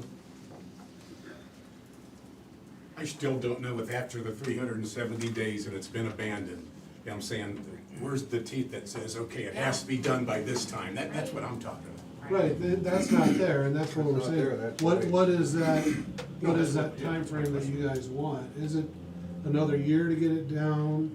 Is it 6 months? Is it 60 days, which is probably pretty onerous? But you see what I'm saying? I think 180 days 365, would be, 180? I would be in 180 days because that's just a little over half a year. Yeah, I think 60's a stretch, but yeah, 60 days, you try to take something down like that, yeah, 60 no, days. that's big, so. Yeah, Would the 180 days or 6 months be to start decommissioning or to be finished? Finish. That Yeah, would be yeah. finish. I don't wanna start in 160. As soon as it's gonna be It's actually decommissioned, Because- 270 that's by day the time one you're at right the there. 90 days. okay. Okay, so, but that kind of, again, so with the permit, so it sounds like you guys are leaning towards one permit for multiple turbines, is that fair?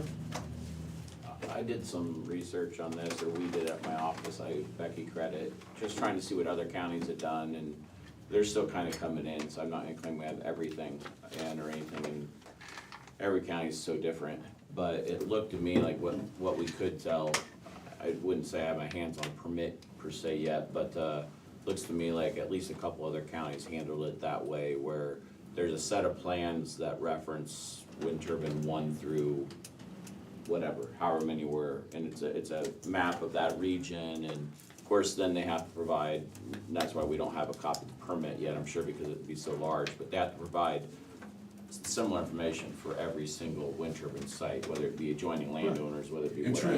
whatever. So, that's what it looked like they were doing. I don't wanna, Let Brian finish. So, no, I'm done, I just wanted you to know that it looked like, from what I could tell, at least some other counties have done one permit and one set of plans for an entire farm, or whatever you wanna call it, and if they wanna add more to it. I did find notes in one where it said, if they come in and expand this, that's a whole nother permit for a whole nother, it doesn't get to just lump in and somehow retroactively come underneath Right. the first permit, so. And Trent, my only concern was, I don't care how it's done, whatever is easiest, whatever works out, it's just that when it comes down to time to decommission one, that we can do that as an individual turbine. That's, again, that's my only concern on that. I'm really not, I don't care about how you guys work it out, but I just wanna make sure that we've got, that we can do that. That's what I was talking about. Okay. All right, so, I have a question about the permitting process. Would it be possible to have, the language in there that it states that you permit for whatever you decide, the parcel or the project, but then there's, somehow the turbines are separated out?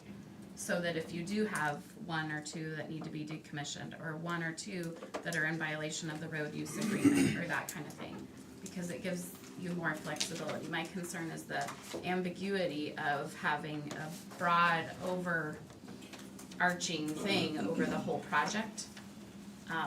So whether it's the permitting, the road use, there's so many variables there. Could they file an amendment? I think To when we it.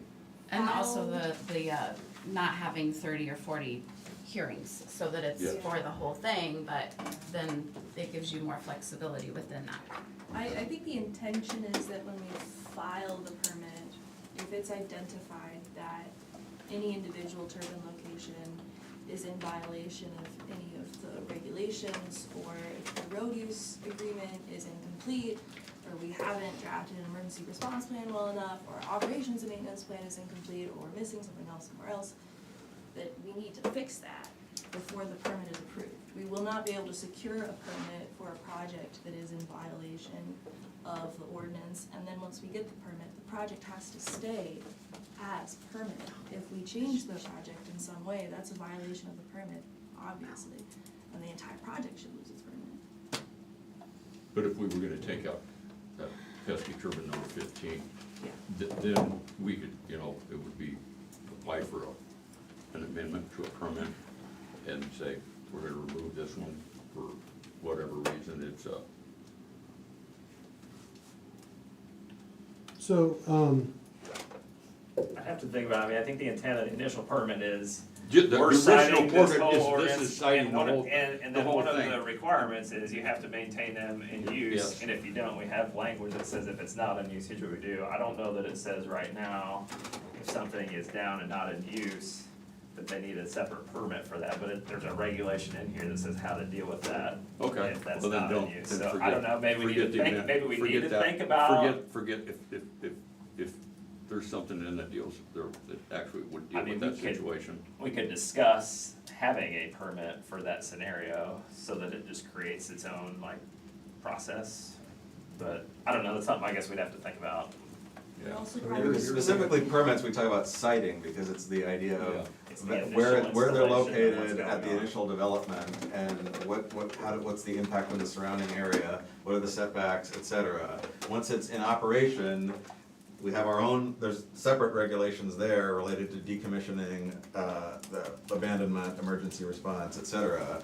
Once those come about, that's separate from the initial siting. Part of that, So part of maybe- that initial siting permit will be a decommissioning plan that should Right, right. outline those details. Yep. Anyway, so, in an agreement. so we're talking siting permit.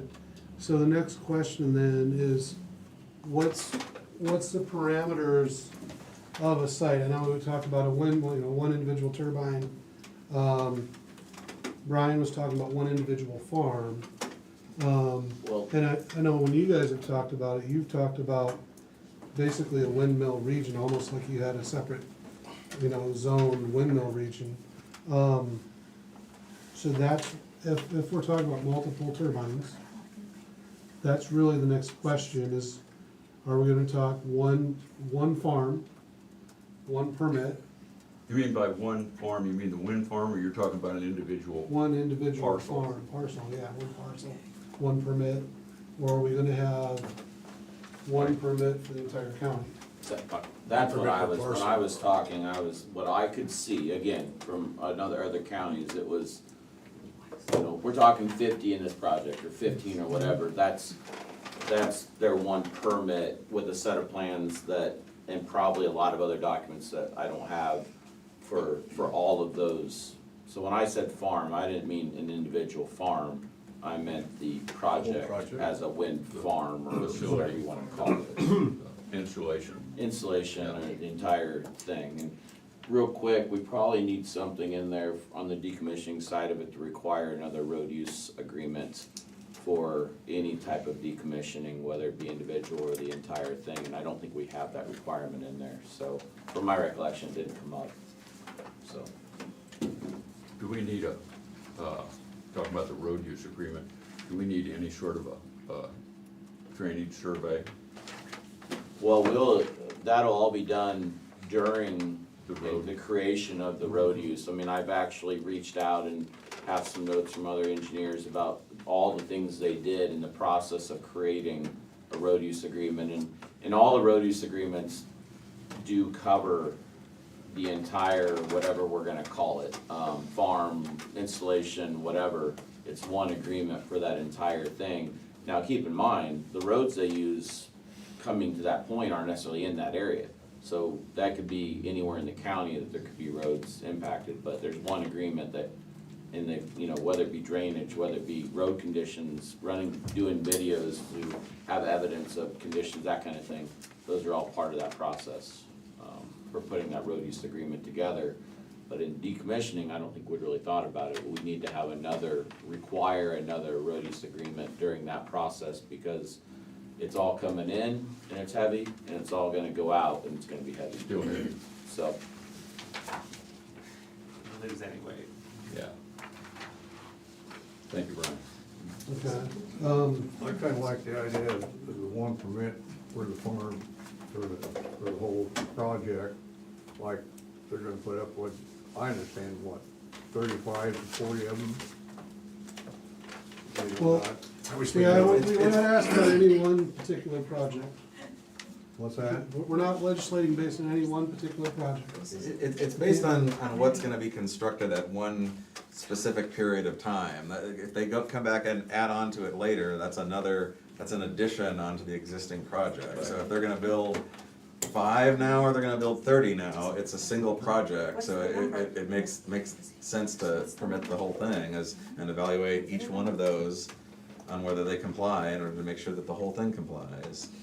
And we aren't talking about one particular project, but we have Evie in the room, so we know there's a project in some stage of planning, so it would be silly for us not to realize that, or recognize that. Right. Any wind project that is built will build itself as any utility scale commercial wind project that is built to be that will be built all at once. So this is our whole project, go. So if they want to do something additional in the future, that would be considered an additional development. Every developer operates this way. So I think it makes sense to do it as one whole project, with the understanding that that permit is just for that project. And any. For the erection, the construction and the decommissioning, which would be 2, but that would be all part of the same. Right, Okay. just for this one project. And if there's any future changes that they want to make, that's in the permit. And then there's other infrastructure that might be associated with it, so just the transmission lines, battery storage systems potentially, and then I know the developer had mentioned some kind of operations and maintenance building on the site, so it all connects together as part of a whole. So with what you're just stating then, Jared, to me, I guess, that's kind of concerning, because right now, we're all focused on Evie's project, right? So we have 35 to 40. Whether or not her project gets built, or not, then let's say we have a project in the future with 80. So are we feeling the same if we have doubled a project size in our mind? Because to me, that's gives you more consideration for having some sort of individualized plan, control, permit, whatever you want to call it, versus just saying any installation, this is what you have to do. So I agree that you have to have based on the project, but you also need to have something that's individualized per turbine.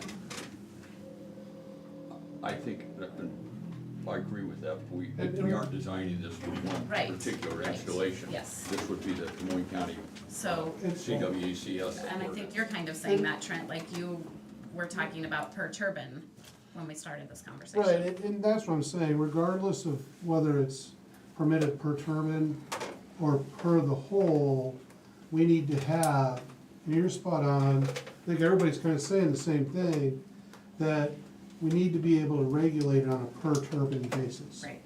And so then the language that we put into the ordinance is going to change based on whether one permits one turbine or one permit is anywhere from, right.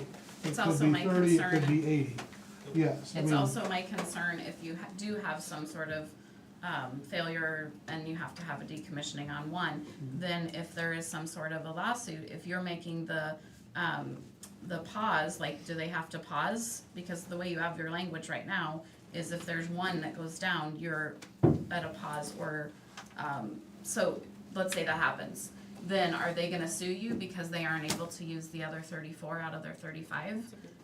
Because I'm concerned with that too, because you're permitting this overarching project and you have no individualized control. Well, they've got 365 days after one goes down before it's considered And I abandoned. think we've all seen how that works in other places. Well, There's plenty of Well, examples of I that. understand that, we want it addressed here. Right. But, And the intention is only to address those individual turbines that may have an issue that aren't operational. So if it needs to be made clear somehow, that was the intention, is that we're not gonna require them to cease the entire, turn off the entire wind farm just because of one or two that are sitting there unoperational. But isn't So- that what your language says right now?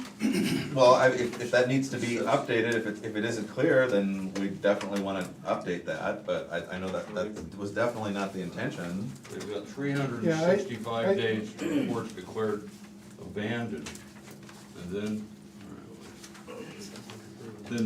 after that, they've got, They have 90 days, 90 days to. and then you're adding I'll another find it here. 180 days. Yeah, I mean, when we did this, I'll be honest, and when I did my review, I never imagined any type of permit that would ever be more than one parcel of land. That's what I thought we were going with. I thought that we had more control kind of with doing it Yeah. that way. Yeah, and so, I know when I scrubbed it when we passed it the first time, I had never thought of this massive, large-scale permit.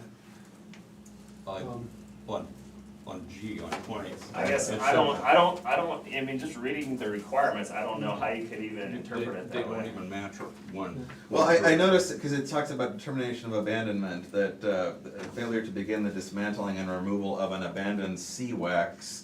Okay, if we need to clarify that that's an abandoned or portion of Yep. CWEX, maybe, that's the clarification But if you there. look down there, in paragraph 1, it says, following the determination of abandonment, which is the 365 days, the owner or operator shall begin within 90 consecutive days, either react to use of the structure, and then there's an S apostrophe there. So that would suggest to me that if you were gonna remove an individual structure there, rather than everything. Right, that was the intent, yes. Yeah, well, that's what, So That's- if it's necessary to adjust the language to make that clear, that's fine, Yeah, that's, that's what the you guys intent want. was clear. well, Then that gives them that other. I just wanted to make shades of gray. I don't care how it reads. I just want it to be black and white, man. Right, and so then within this kind of permitted windmill zone, does it have to be contiguous? Do you guys It will wanna be require? It will be, It has to be, because all of the turbines connect to underground lines, which connect to one project substation, which tap into line at one spot. so it can go like this. But at the end of the day, the whole project will be contiguous. It has to be. okay. we're not. Oh, that's right, you'd have to have conduit or whatever, yeah, okay, yeah. Yeah, we're not gonna have 2 project substations, we're not gonna have 2 line taps on the overhead grid. Like that, the grid operator would view that as 2 projects.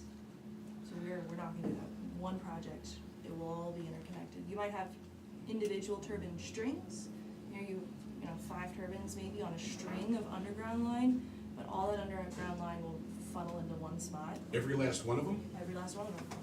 So when I say contiguous, then, because I'm talking about participating properties versus non-participating properties.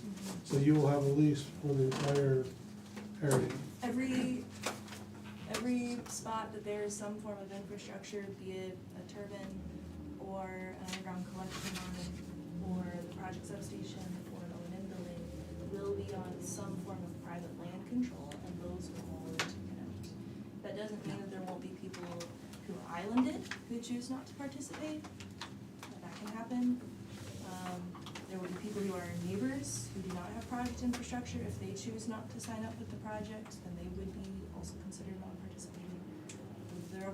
It's very real that any project could have non-participating landowners in the proximity of the area. So that gets to my question of, is it contiguous? Because if it's contiguous and it's, you know, say 10 property owners and they're all neighbors and there's a lease, then that's different than if there's those same 10 property owners and they're scattered throughout the county and you have another 10 or a number. It could be just one person, it could be 100, who knows? But their property's being affected because they're within this zone, but they're not a part of that project for whatever reason. But it's an island, it's what's called an island. Regulations for participating and non-participating property owners. Right, but that's what I'm asking, so we're gonna permit, and we wanna have the permit consider how they're gonna deal with islands and things along those lines. Absolutely.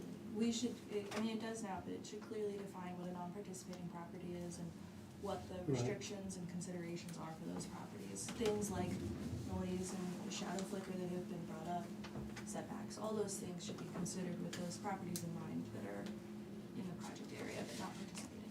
Okay, and that's what you're saying you want, is that what you guys are saying you want? Yeah. If it's not clear, we can modify the language, but that was the intent. I think we talked about most of these things already, you know, 2 years ago when we You went got through something this. to say? Well, I did previously, but now this is a different thing, so maybe I'll get back to that if I can remember that long. So, like you're saying, these all have to connect. So I'm in the middle of many. I'm not doing it. So is it gonna be an eminent domain thing that they can go through my property to get to their property? No, they have a legal right to use county right of way. Code of Iowa gives all utilities the right to use county right of way. Well, it's private, isn't it? Now, the land where the windmill, whatever we're talking about producing is on private property, but they have the right to run utilities in county right of way. Okay, No so- different but than that's your not- electric lines there's a right court now, case your against water that. lines right now, all those are in county right of way. But they're manufacturing electricity, They're a they're not utility company. but they're not distributing to people through lines. So there's a court case, what you're saying is the opposite of what you're saying. Can you explain, Utilities not- can you does not explain have county right of domain way? in this respect. I don't I get it. understand. Road right of way. No, I want County road Brian right to of way. explain county right of way. County road right of way is the road that the county controls, that if it's a county road in front of your property, that's county right of way. Most of them are 66 feet, but there's others that are narrow.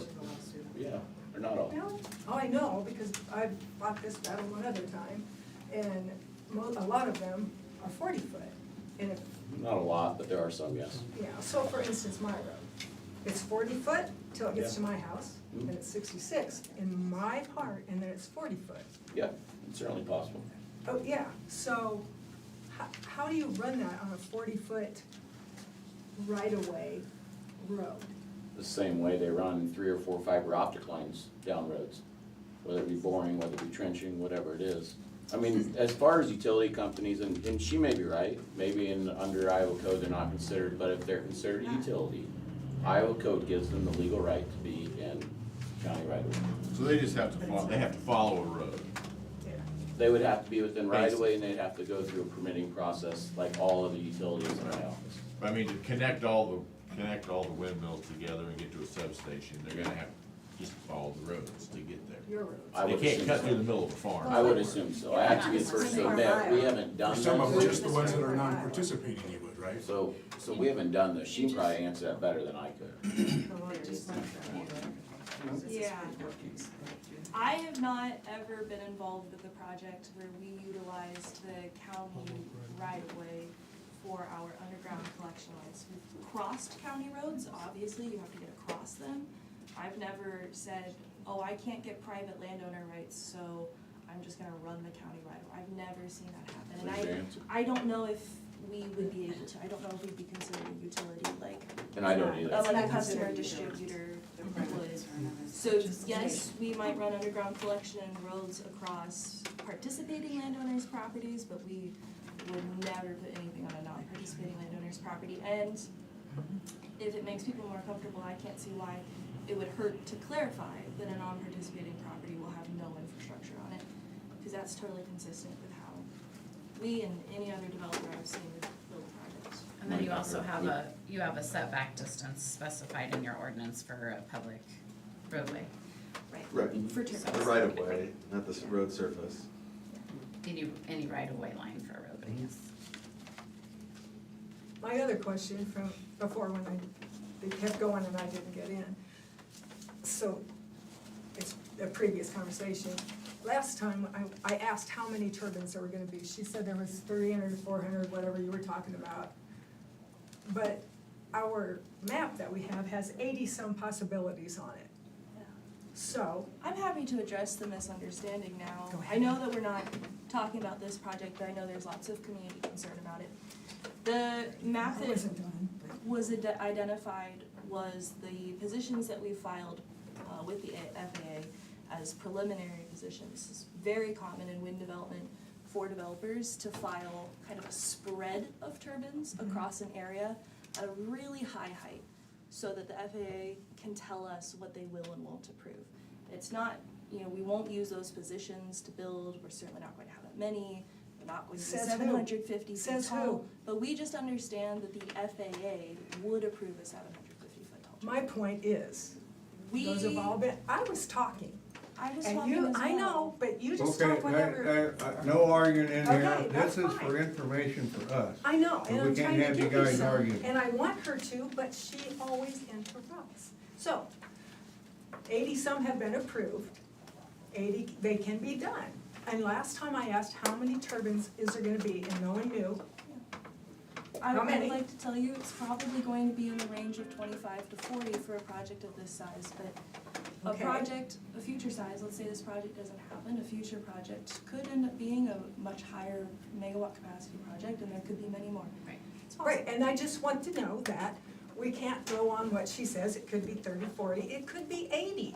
That changes so many things, and then they say, she said they're all done at the same time. I personally don't even see 30 or 40 being done at the same time. So, how long of stretch do they have? Okay, we're gonna start today, and on this one permit, how long do we get to do, say, oh, well, this is still on the original plan, but it's 10 years down the road. You see what I'm We getting have to at? have a separate permit for that. So, yeah, that's what I don't understand. It's like, you're too trusting with these numbers that are being thrown around. There's 88 or 80-some possibilities. I'm just saying, you know what I mean? We're coming we'll have permitting requirements, we'll have decommissioning requirements, we'll have setback requirements. We haven't got anything in here that we are regulating any particular project to any number of So does the permit turbines. have a date to a date? The permit will have the number of turbines on it, and they'll have the exact location, but it will have the actual number on it and where they go. And you're not off track, you're just jumping ahead of where we're at. So the thought process is good, and that could be something that we get to is, hey, when we give a permit, do we give them a time to construct? Yeah, Say, yeah, hey, thank you. a year, 2 years, and Go ahead, Jared. There is actually a section called validity of permits, which says an approved siting permit shall be valid for 2 years. Oh, I'm sorry, page 12. Section E.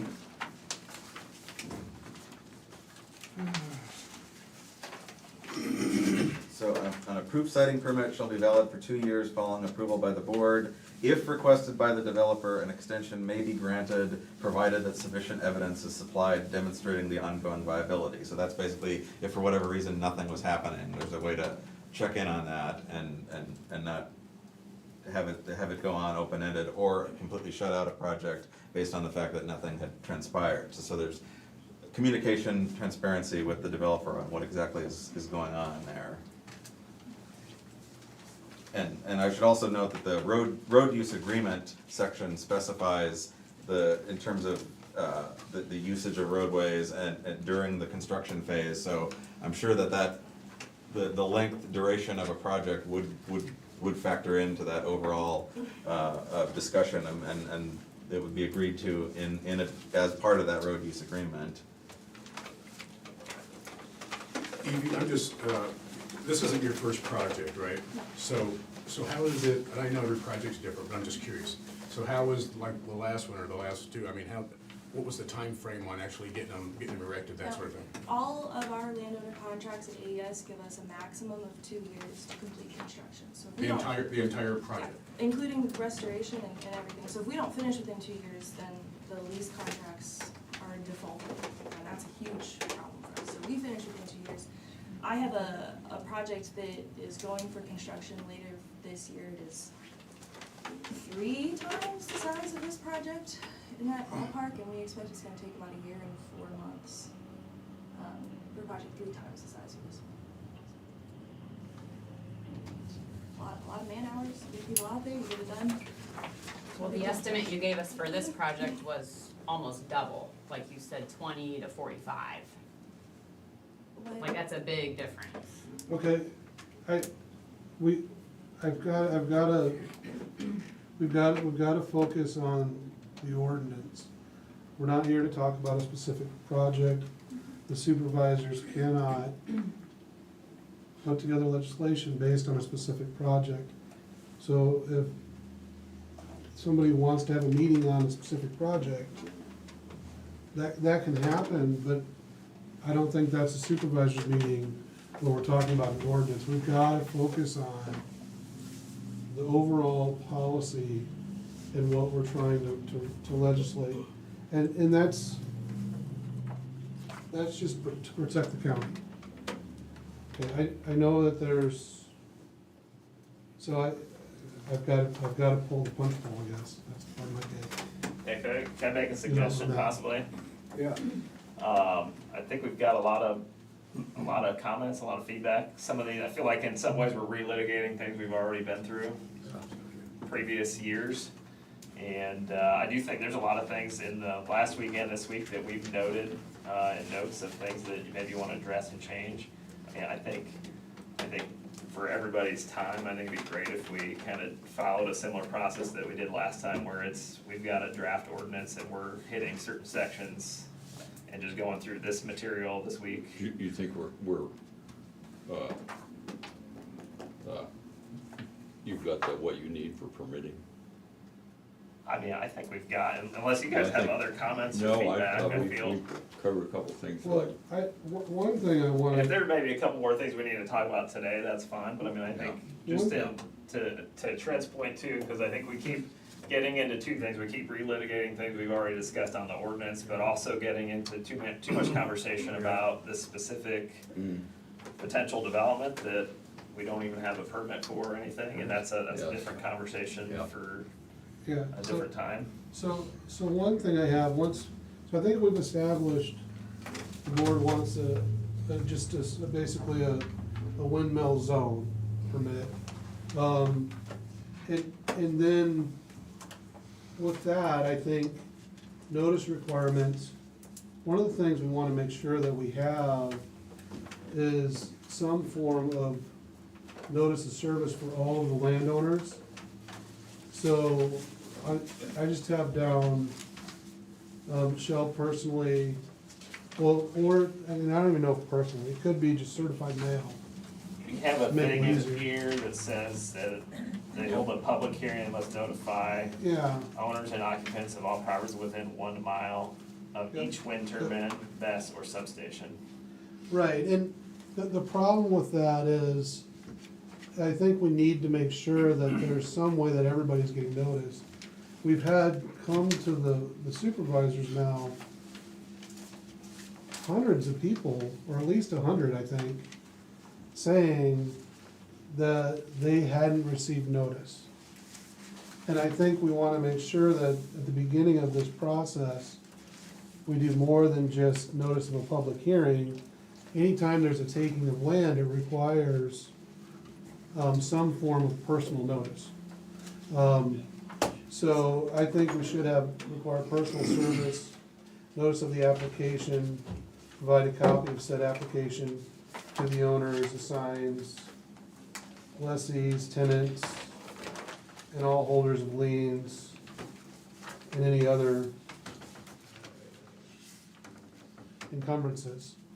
And I looked at, put that together, I looked at like 6, 8, 10.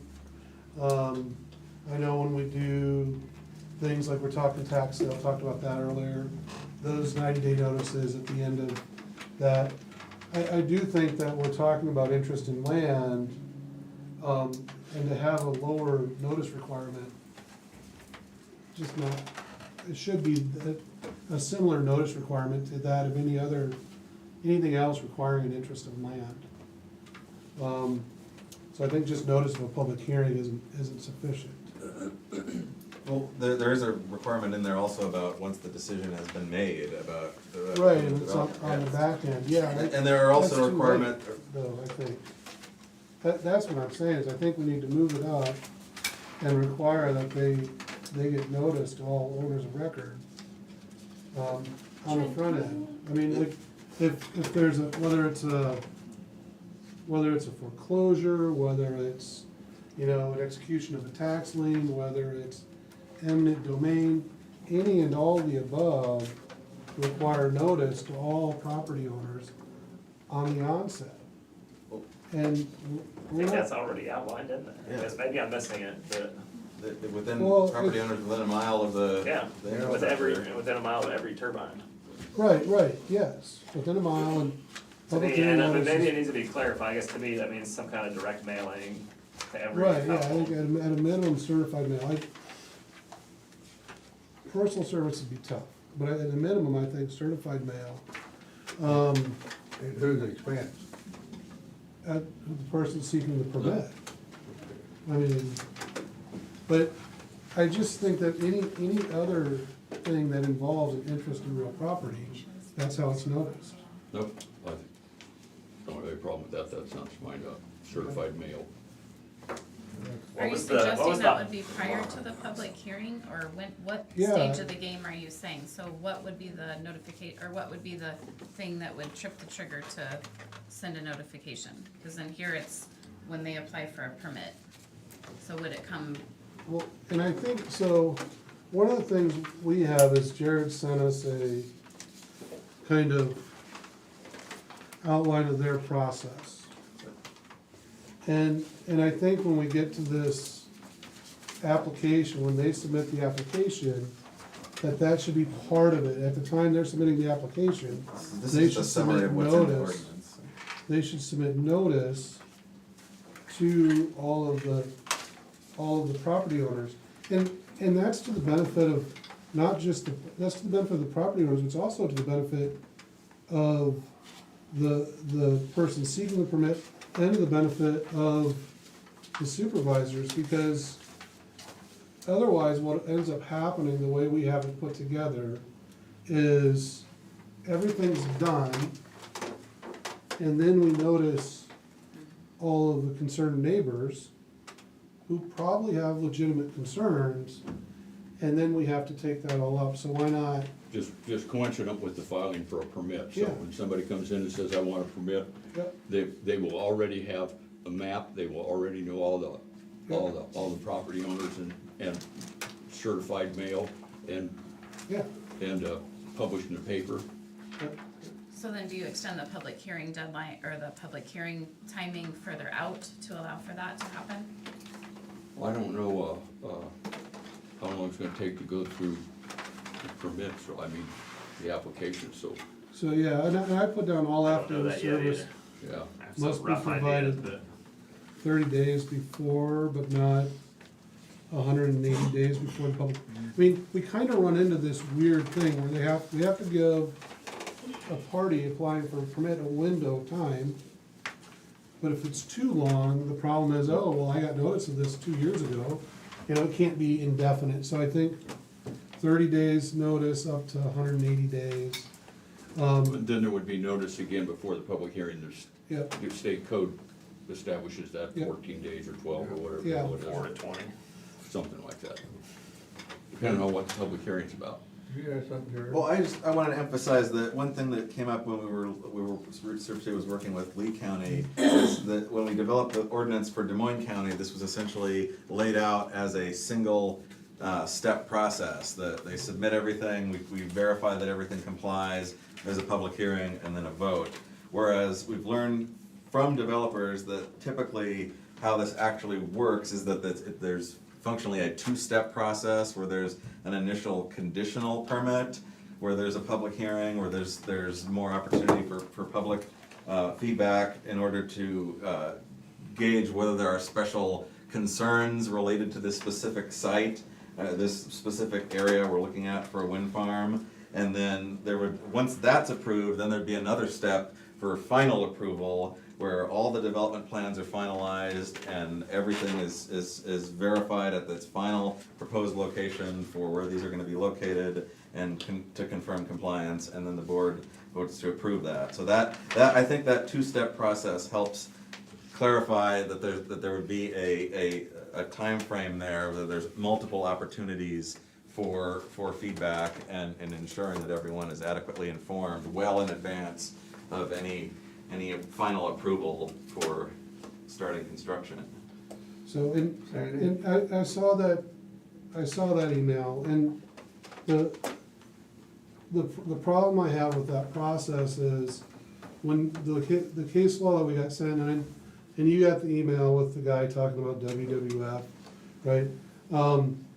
So I don't agree with all his conclusions of law, but one of the things he did is he brought up several cases where there were cases against several windmill developers in various counties, and they were suing counties for, in fact, passing legislation or not allowing certain windmills in certain places. And one of the things that was clear out of all those cases to me was they don't have a property interest until we issue a permit.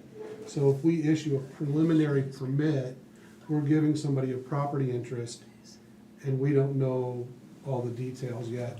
So I don't like the idea of preliminary. Property rights come into existence Yes.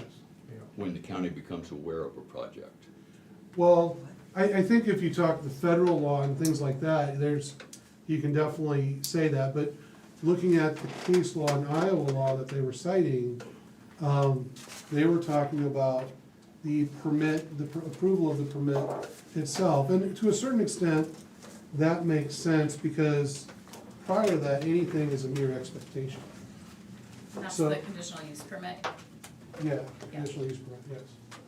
So, when we're talking about a two-step permitting process, I think what we initially put together, where we go through the process, we look at everything, the decision's made with all the information made, and then it's one permit, instead of doing an initial conditional permit, and then waiting to see what's put together. I think it should be wait for one permit, like we originally put together. Sandy? I was just gonna say it would have been nice to get that letter 2 years ago. I know, it was in the paper, but that letter would have been really nice 2 years ago. The The notification. notification that, when I raised my hand, I'm always late, because I just said, shh. So we would have two permitting, right now we don't have a conditional permit, Correct. right? We do not. So say not to have the conditional permit? I don't think we should. Well, we don't have it now, do we? Correct. The way it was explained to me is that it would be because of the length of time involved in preparing all that, because they're considering across a large area.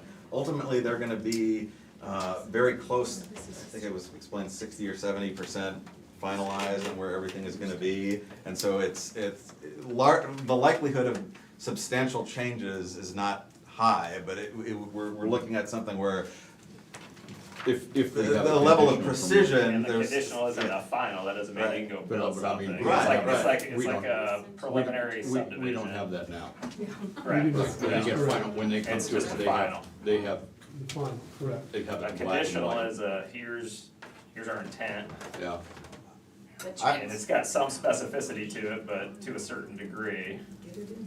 Okay. And I have that's to leave. that's kind of awareness, no, that's fine. I've got doctor's appointments, so I'm not running out on you guys, I'm all about this life, but anyway, I gotta go. I equate it largely to the preliminary and a final plat of a subdivision, where before somebody actually goes out and surveys the property, you look at a design of the subdivision, and that goes to It goes through a goes for public review, review. and if any major issues come up, those can be addressed. Any particular unique issues related to drainage, traffic, roads, et cetera.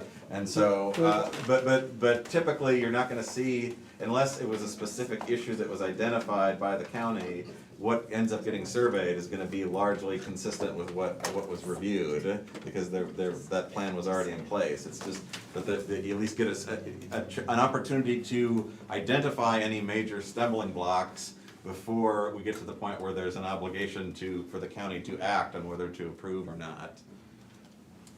I think it's important to listen to your attorney's advice, because he's obviously looked at Iowa law and Iowa cases, as have I, across the state, and this is a contentious point. So I think having the conditional use permit is a little bit in favor of the company, because then they have more grounds to stand on, which is what's happened in other cases. So if we're concerned about getting sued in Des Moines County, I don't think a conditional use permit is the way to go. I'm not particularly concerned about being sued, but I'm just saying, we To don't me, have. I guess I see it more as an opportunity for extra public input and feedback have from that the outlined community. in But your I don't know the public case hearing law, so I mean, we need to look at that, I And I guess, don't and know, understand it. but if you don't think we need it, we don't already, and we don't have it. Yeah, okay. But I mean, it's up to you guys, ultimately, at the end of the day. I guess, I'm good. to me, again, I saw it more as a better opportunity to get feedbacks from, not only the public, but I guess like county departments and things like that. Ultimately, that's up to you guys to decide what you Well, wanna you're do. gonna look at that when you get the final one anyway, you're gonna send it back to the same people. Right, and if we're giving everybody notice at the onset of the application, so they already have notice, so if somebody wants to come in and have say, we're giving them notice on the onset, so we're getting that input early on to begin with. But the conditional permit, it just seems to me like we're just giving somebody a stick that they could use to turn around and hit us over the head with. And we don't have to do it, there's no reason for it. There's, you know, so. Yeah, we all know that Brian runs a tight ship. He does. Where's this going? Mine's like, I'm not here yet. And I'd like to ask Brian, on this thing, what is, right now, if somebody gets on his backhoe and, you know, guys put in driveways and stuff, and every now and then, there's a guy who breaks the law and doesn't get the permit. And now we're gonna have a power line going through there, and so potential for somebody to get electrocuted. My question is, if you get out of here, there's, in an incorporated city, if you have underground power, you have to put in 12 inches of sand, and then the line itself, and then you have to put in another 6 inches or 8 inches of sand on top, reject sand, of course, because if a truck drives over it, a rock will get in there into the power line. So my question is what's gonna be a safe distance that we can bury these lines? I see the telephone lines, and the guys has a little thing, you know, that drags through there, but, Well, I mean, first of all, I understood earlier, they're not considered utility lines, so it doesn't sound like they're going to use the roadway for a majority of their connections. They will have to cross the roadway, And so in those locations, we normally try to get those just literally as deep as we can. In anything, any utility we can, we try to put them as deep as they can, so it's less likely. Really, what we want them out of the way, I mean, we want them out of the way for safety, we also want them out of the way so we can do maintenance without them having to be either relocated or any utility for that matter. Well, I mean, if they hit water now or they hit the cables, you know, nobody gets hurt, but Yeah, and you start talking 100 and something megawatts. oh, yeah, Those well, are trust all- me, nobody wants to hit a regular electric line underground, much less something high voltage. Sure. And I'm assuming that they would also comply with the Iowa one-call requirements for if a locate is called in that area, whether it be us or whatever, that they would have to come mark it out. But initially, anything we can do, the deeper the better, because it's less likely that it ever becomes an issue for future construction. We all depend on it. So, You know, you gotta deal with erosion and people, you got more problems. well, yeah, so the deeper the better, then no matter what comes along, hopefully it's out of the way. I just had one more question, it's kind of off grid. Who's gonna buy this power? Right now, today, all of the, they're gonna produce all this power all of a sudden, and they're not gonna be able to hook into the grid. The grids are full right now, all across the United States. Now, there's another wind company, Mid-America. Now, they are also one of your competitors, and they're gonna build a 600 megawatt gas turbine to pick up the time when nothing's running. And that is such a much better deal. I think it's gonna take them at least 5 or 6 years even to get into the grid. And we're talking about all this power and we promise these farmers all this money. It's something to be looked into. You know, we're looking over here, we gotta look at the big picture.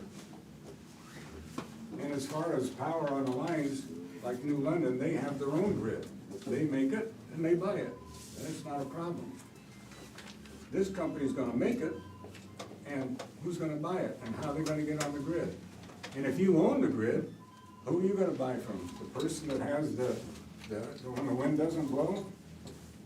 Are you gonna hire the guys at Mid-America? You bet, I'm gonna hook, give me your power, your wind, we'll take all your stuff. But if you're just selling wind alone, and the other big problem is making it 60 hertz. I don't wanna get over your head, guys, but it's just 60 cycles, most people know that. It's like a sine wave that's produced with electricity, with these generators. A windmill wants to run at 1800 RPM. And there's gearboxes in there that reduce or actually step up the RPMs on them. There's 4 gearboxes usually, some gears, full of oil, 100 gallons of oil at least, 80 for sure. And this company now, that we're dealing with now, they buy their equipment from someone else. It's not their own equipment. They're like an in-between company. So now if something goes wrong, who do you sue? The manufacturer, which is probably a Chinese company or a subsidiary, or do you sue this wind company here? There's just problem. That would be a problem after subcontract. problem. I'm a little familiar with construction. They will have a problem if one of their suppliers supplies something that doesn't work. They will sue them. I assume that's what you're waiting for from, is it MISO? Is that the grid regulator? From MISO? Yeah, MISO. Yeah, that's one of the steps in the process. We have to get permission to plug into the grid from MISO. So have you gotten permission yet? No, that will take a lot of time. Anyway, but they But say. MISO, the way MISO doesn't works is they don't really say no. Uh-huh. They say, yes, you can interconnect, but you're triggering all these upgrades. This additional energy is gonna overload all of this line here, whatever it is. You have to pay to upgrade the infrastructure. This is what it's going to cost. If you wanna interconnect, you have to pay to upgrade this. That's how it works. Who's paying it? We do. The government? No, we do. You do? You got it through subsidies or tax abatements or tax Which, credits? what's MISO stand for? MISO stands for, I think, Midwestern Independent System Operator. They're the grid regulator for the grid all the way from the northern border in Canada down to Louisiana. It's a huge grid. Okay, and that's what they give you permission to go ahead and build something, and they'll let you tie in. We're in MISO West, that's the region. Okay. But then, before you do that, you would, they would say, we can use it, but you have to pay for upgrades to handle the extra power. I gotta go. Okay. Sorry. Okay, so, anything else in the permit, other than the I cost? think You wanna talk between about? Jared and they'll add them to that, what we talked about. I think we would wanna change the cost of permitting to, rather than acres, whether they're used or unused. To turbines. I definitely agree with whatever makes sense, what's fair to, and consistent in terms of what's the work that's being done. Because I mean, the permitting was definitely a challenge in terms of it varies a lot from one community to another in terms of what is currently used for permitting these. So I think if that's the guidance you've been provided, I think that makes sense. I have a question about the eminent domain. You might wanna check with the law that was signed by the governor about eminent domain, because this is an outside company making money. This is like a generation plant. This isn't a utility that we necessarily have to have. So this is something generating money. So with this new law that went into effect, does give property rights to the people that wanna lease land, also the people that have land that don't wanna. It goes with the carbon capture lines, the same kind of situation. So this is not something we need, because as we said, the MISO grid is full. So they're just here to make money. So I just kinda wanna let you know that this is the same situation. So it needs to be checked in with the lawyer to find out on eminent domain for the people that are not participating, that they cannot go into the property. She agreed with this too. As long as I'm sitting on this board, I will do everything possible not to have eminent domain. Thank you.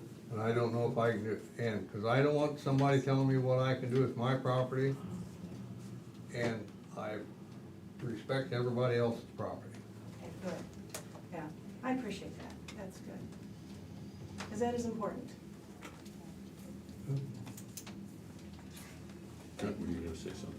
Well, no, I was gonna, basically, Jim covered it, I was gonna say that was, I mean, we're just looking at various forms of notice requirements. I haven't heard from any of the three of them that that's ever even an inkling. Vision. Yeah, I would But we were be talking about shocked. lines when they had to line up and all the lines had to be connected, the turbines had to be connected. And going through non-participating property, and you can't do eminent domain, it's law now. The way I so- understand it, they don't go through non-participating property. It just, however, it's all connected. Okay, well, thanks, everybody. I hope you don't have any answers yet, but What? Well, we got permitting answers. we got some stuff to go on now with, Is there anything you would ask of us to help you? we've got all kinds of stuff that we, I just wondered, is there anything you need I don't help know with? how you can help us anymore. You just given us the information that you give us. I've got notes here. I've probably got, 10, 15 sheets of paper in here. You got that's your got homework lists to of do. stuff. Some from Brad, some from Sandy. Can we expect the agenda for next week's work session to be published, I guess, Friday afternoon? This week? Yeah. Great minds, right? That was what I was gonna ask, like, so we wanna go over any changes to permitting, and then do we wanna then next week pick up on decommissioning and then the cost, or what do you guys wanna do next? Well, we need to address the size of the bond. Okay. And insurance to make sure it covers everything that's brought up.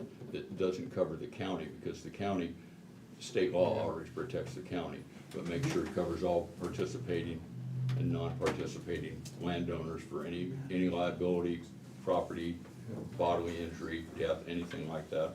Okay. Sandy? I have a question on that bonds thing. You're talking, we're talking bonds or escrow. And you said that they get however many days it was, 90 days for the bonds to get new ones when they expire. But it never goes any further than that. The conversation stops there. What happens if they No, don't? if they don't let us know in 2.5 years that they're going to keep on going, then they've got 90 days, and if we don't have in our hands that bond in 90 days, we can pull that bond in and start decommissioning. I think some people are not sure, not anybody here, but I've talked to some people, not sure how a surety bond works. I'm familiar with that. I personally had to purchase those. And if I was gonna be do a construction project for the state or an owner or something like that, they'd say, Tom, you got an honest face, but you gotta give us a bond. So anyway, a bond is an escrow account would have rules. I mean, you can't have an escrow account and the board of supervisors vote 3-0 that we're gonna write $5 million of that escrow account, we're gonna do this. It would have rules. A bond has rules. But the bonding company is guaranteeing that this will happen. You know, we're gonna guarantee that Tom does a good job, that job gets finished, it gets whatever like that. And I think some people think that the contractor or whatever can say, well, I don't know whether to just let the bond go or something like that. That bonding company has a hold of you. They not only had a piece of all my property, all my construction property, the house, everything. If I defaulted on a bond, because the first thing they were gonna do, they were gonna write a check to the state or whoever it would have been, then they were gonna turn around and sue the living hell out of me. Yeah. So everything I had left. So, and that's bad enough, but then, if you're gonna be in that business, the next time you need a bond, a surety bond, you're gonna pay a lot for it if you can get one at all.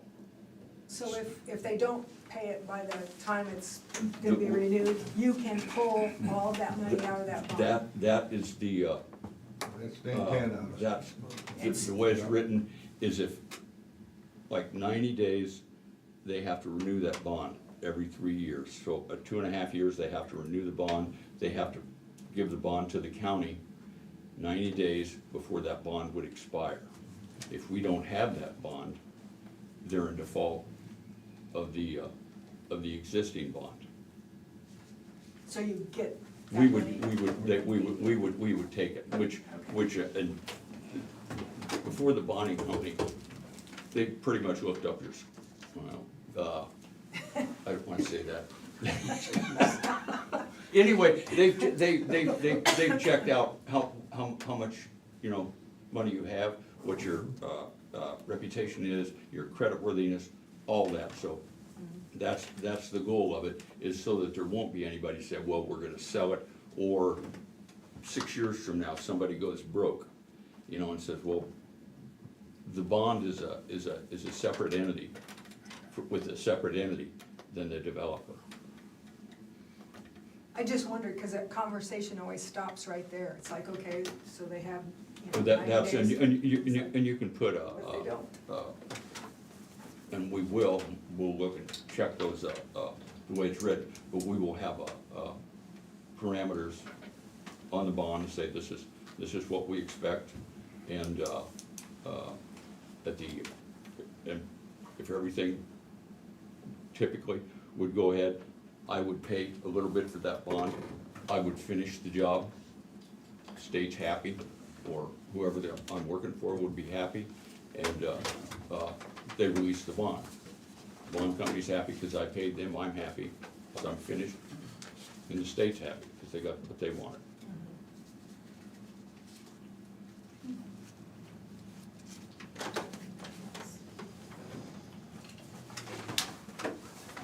Thank you. Okay, everybody. Thank you, everybody.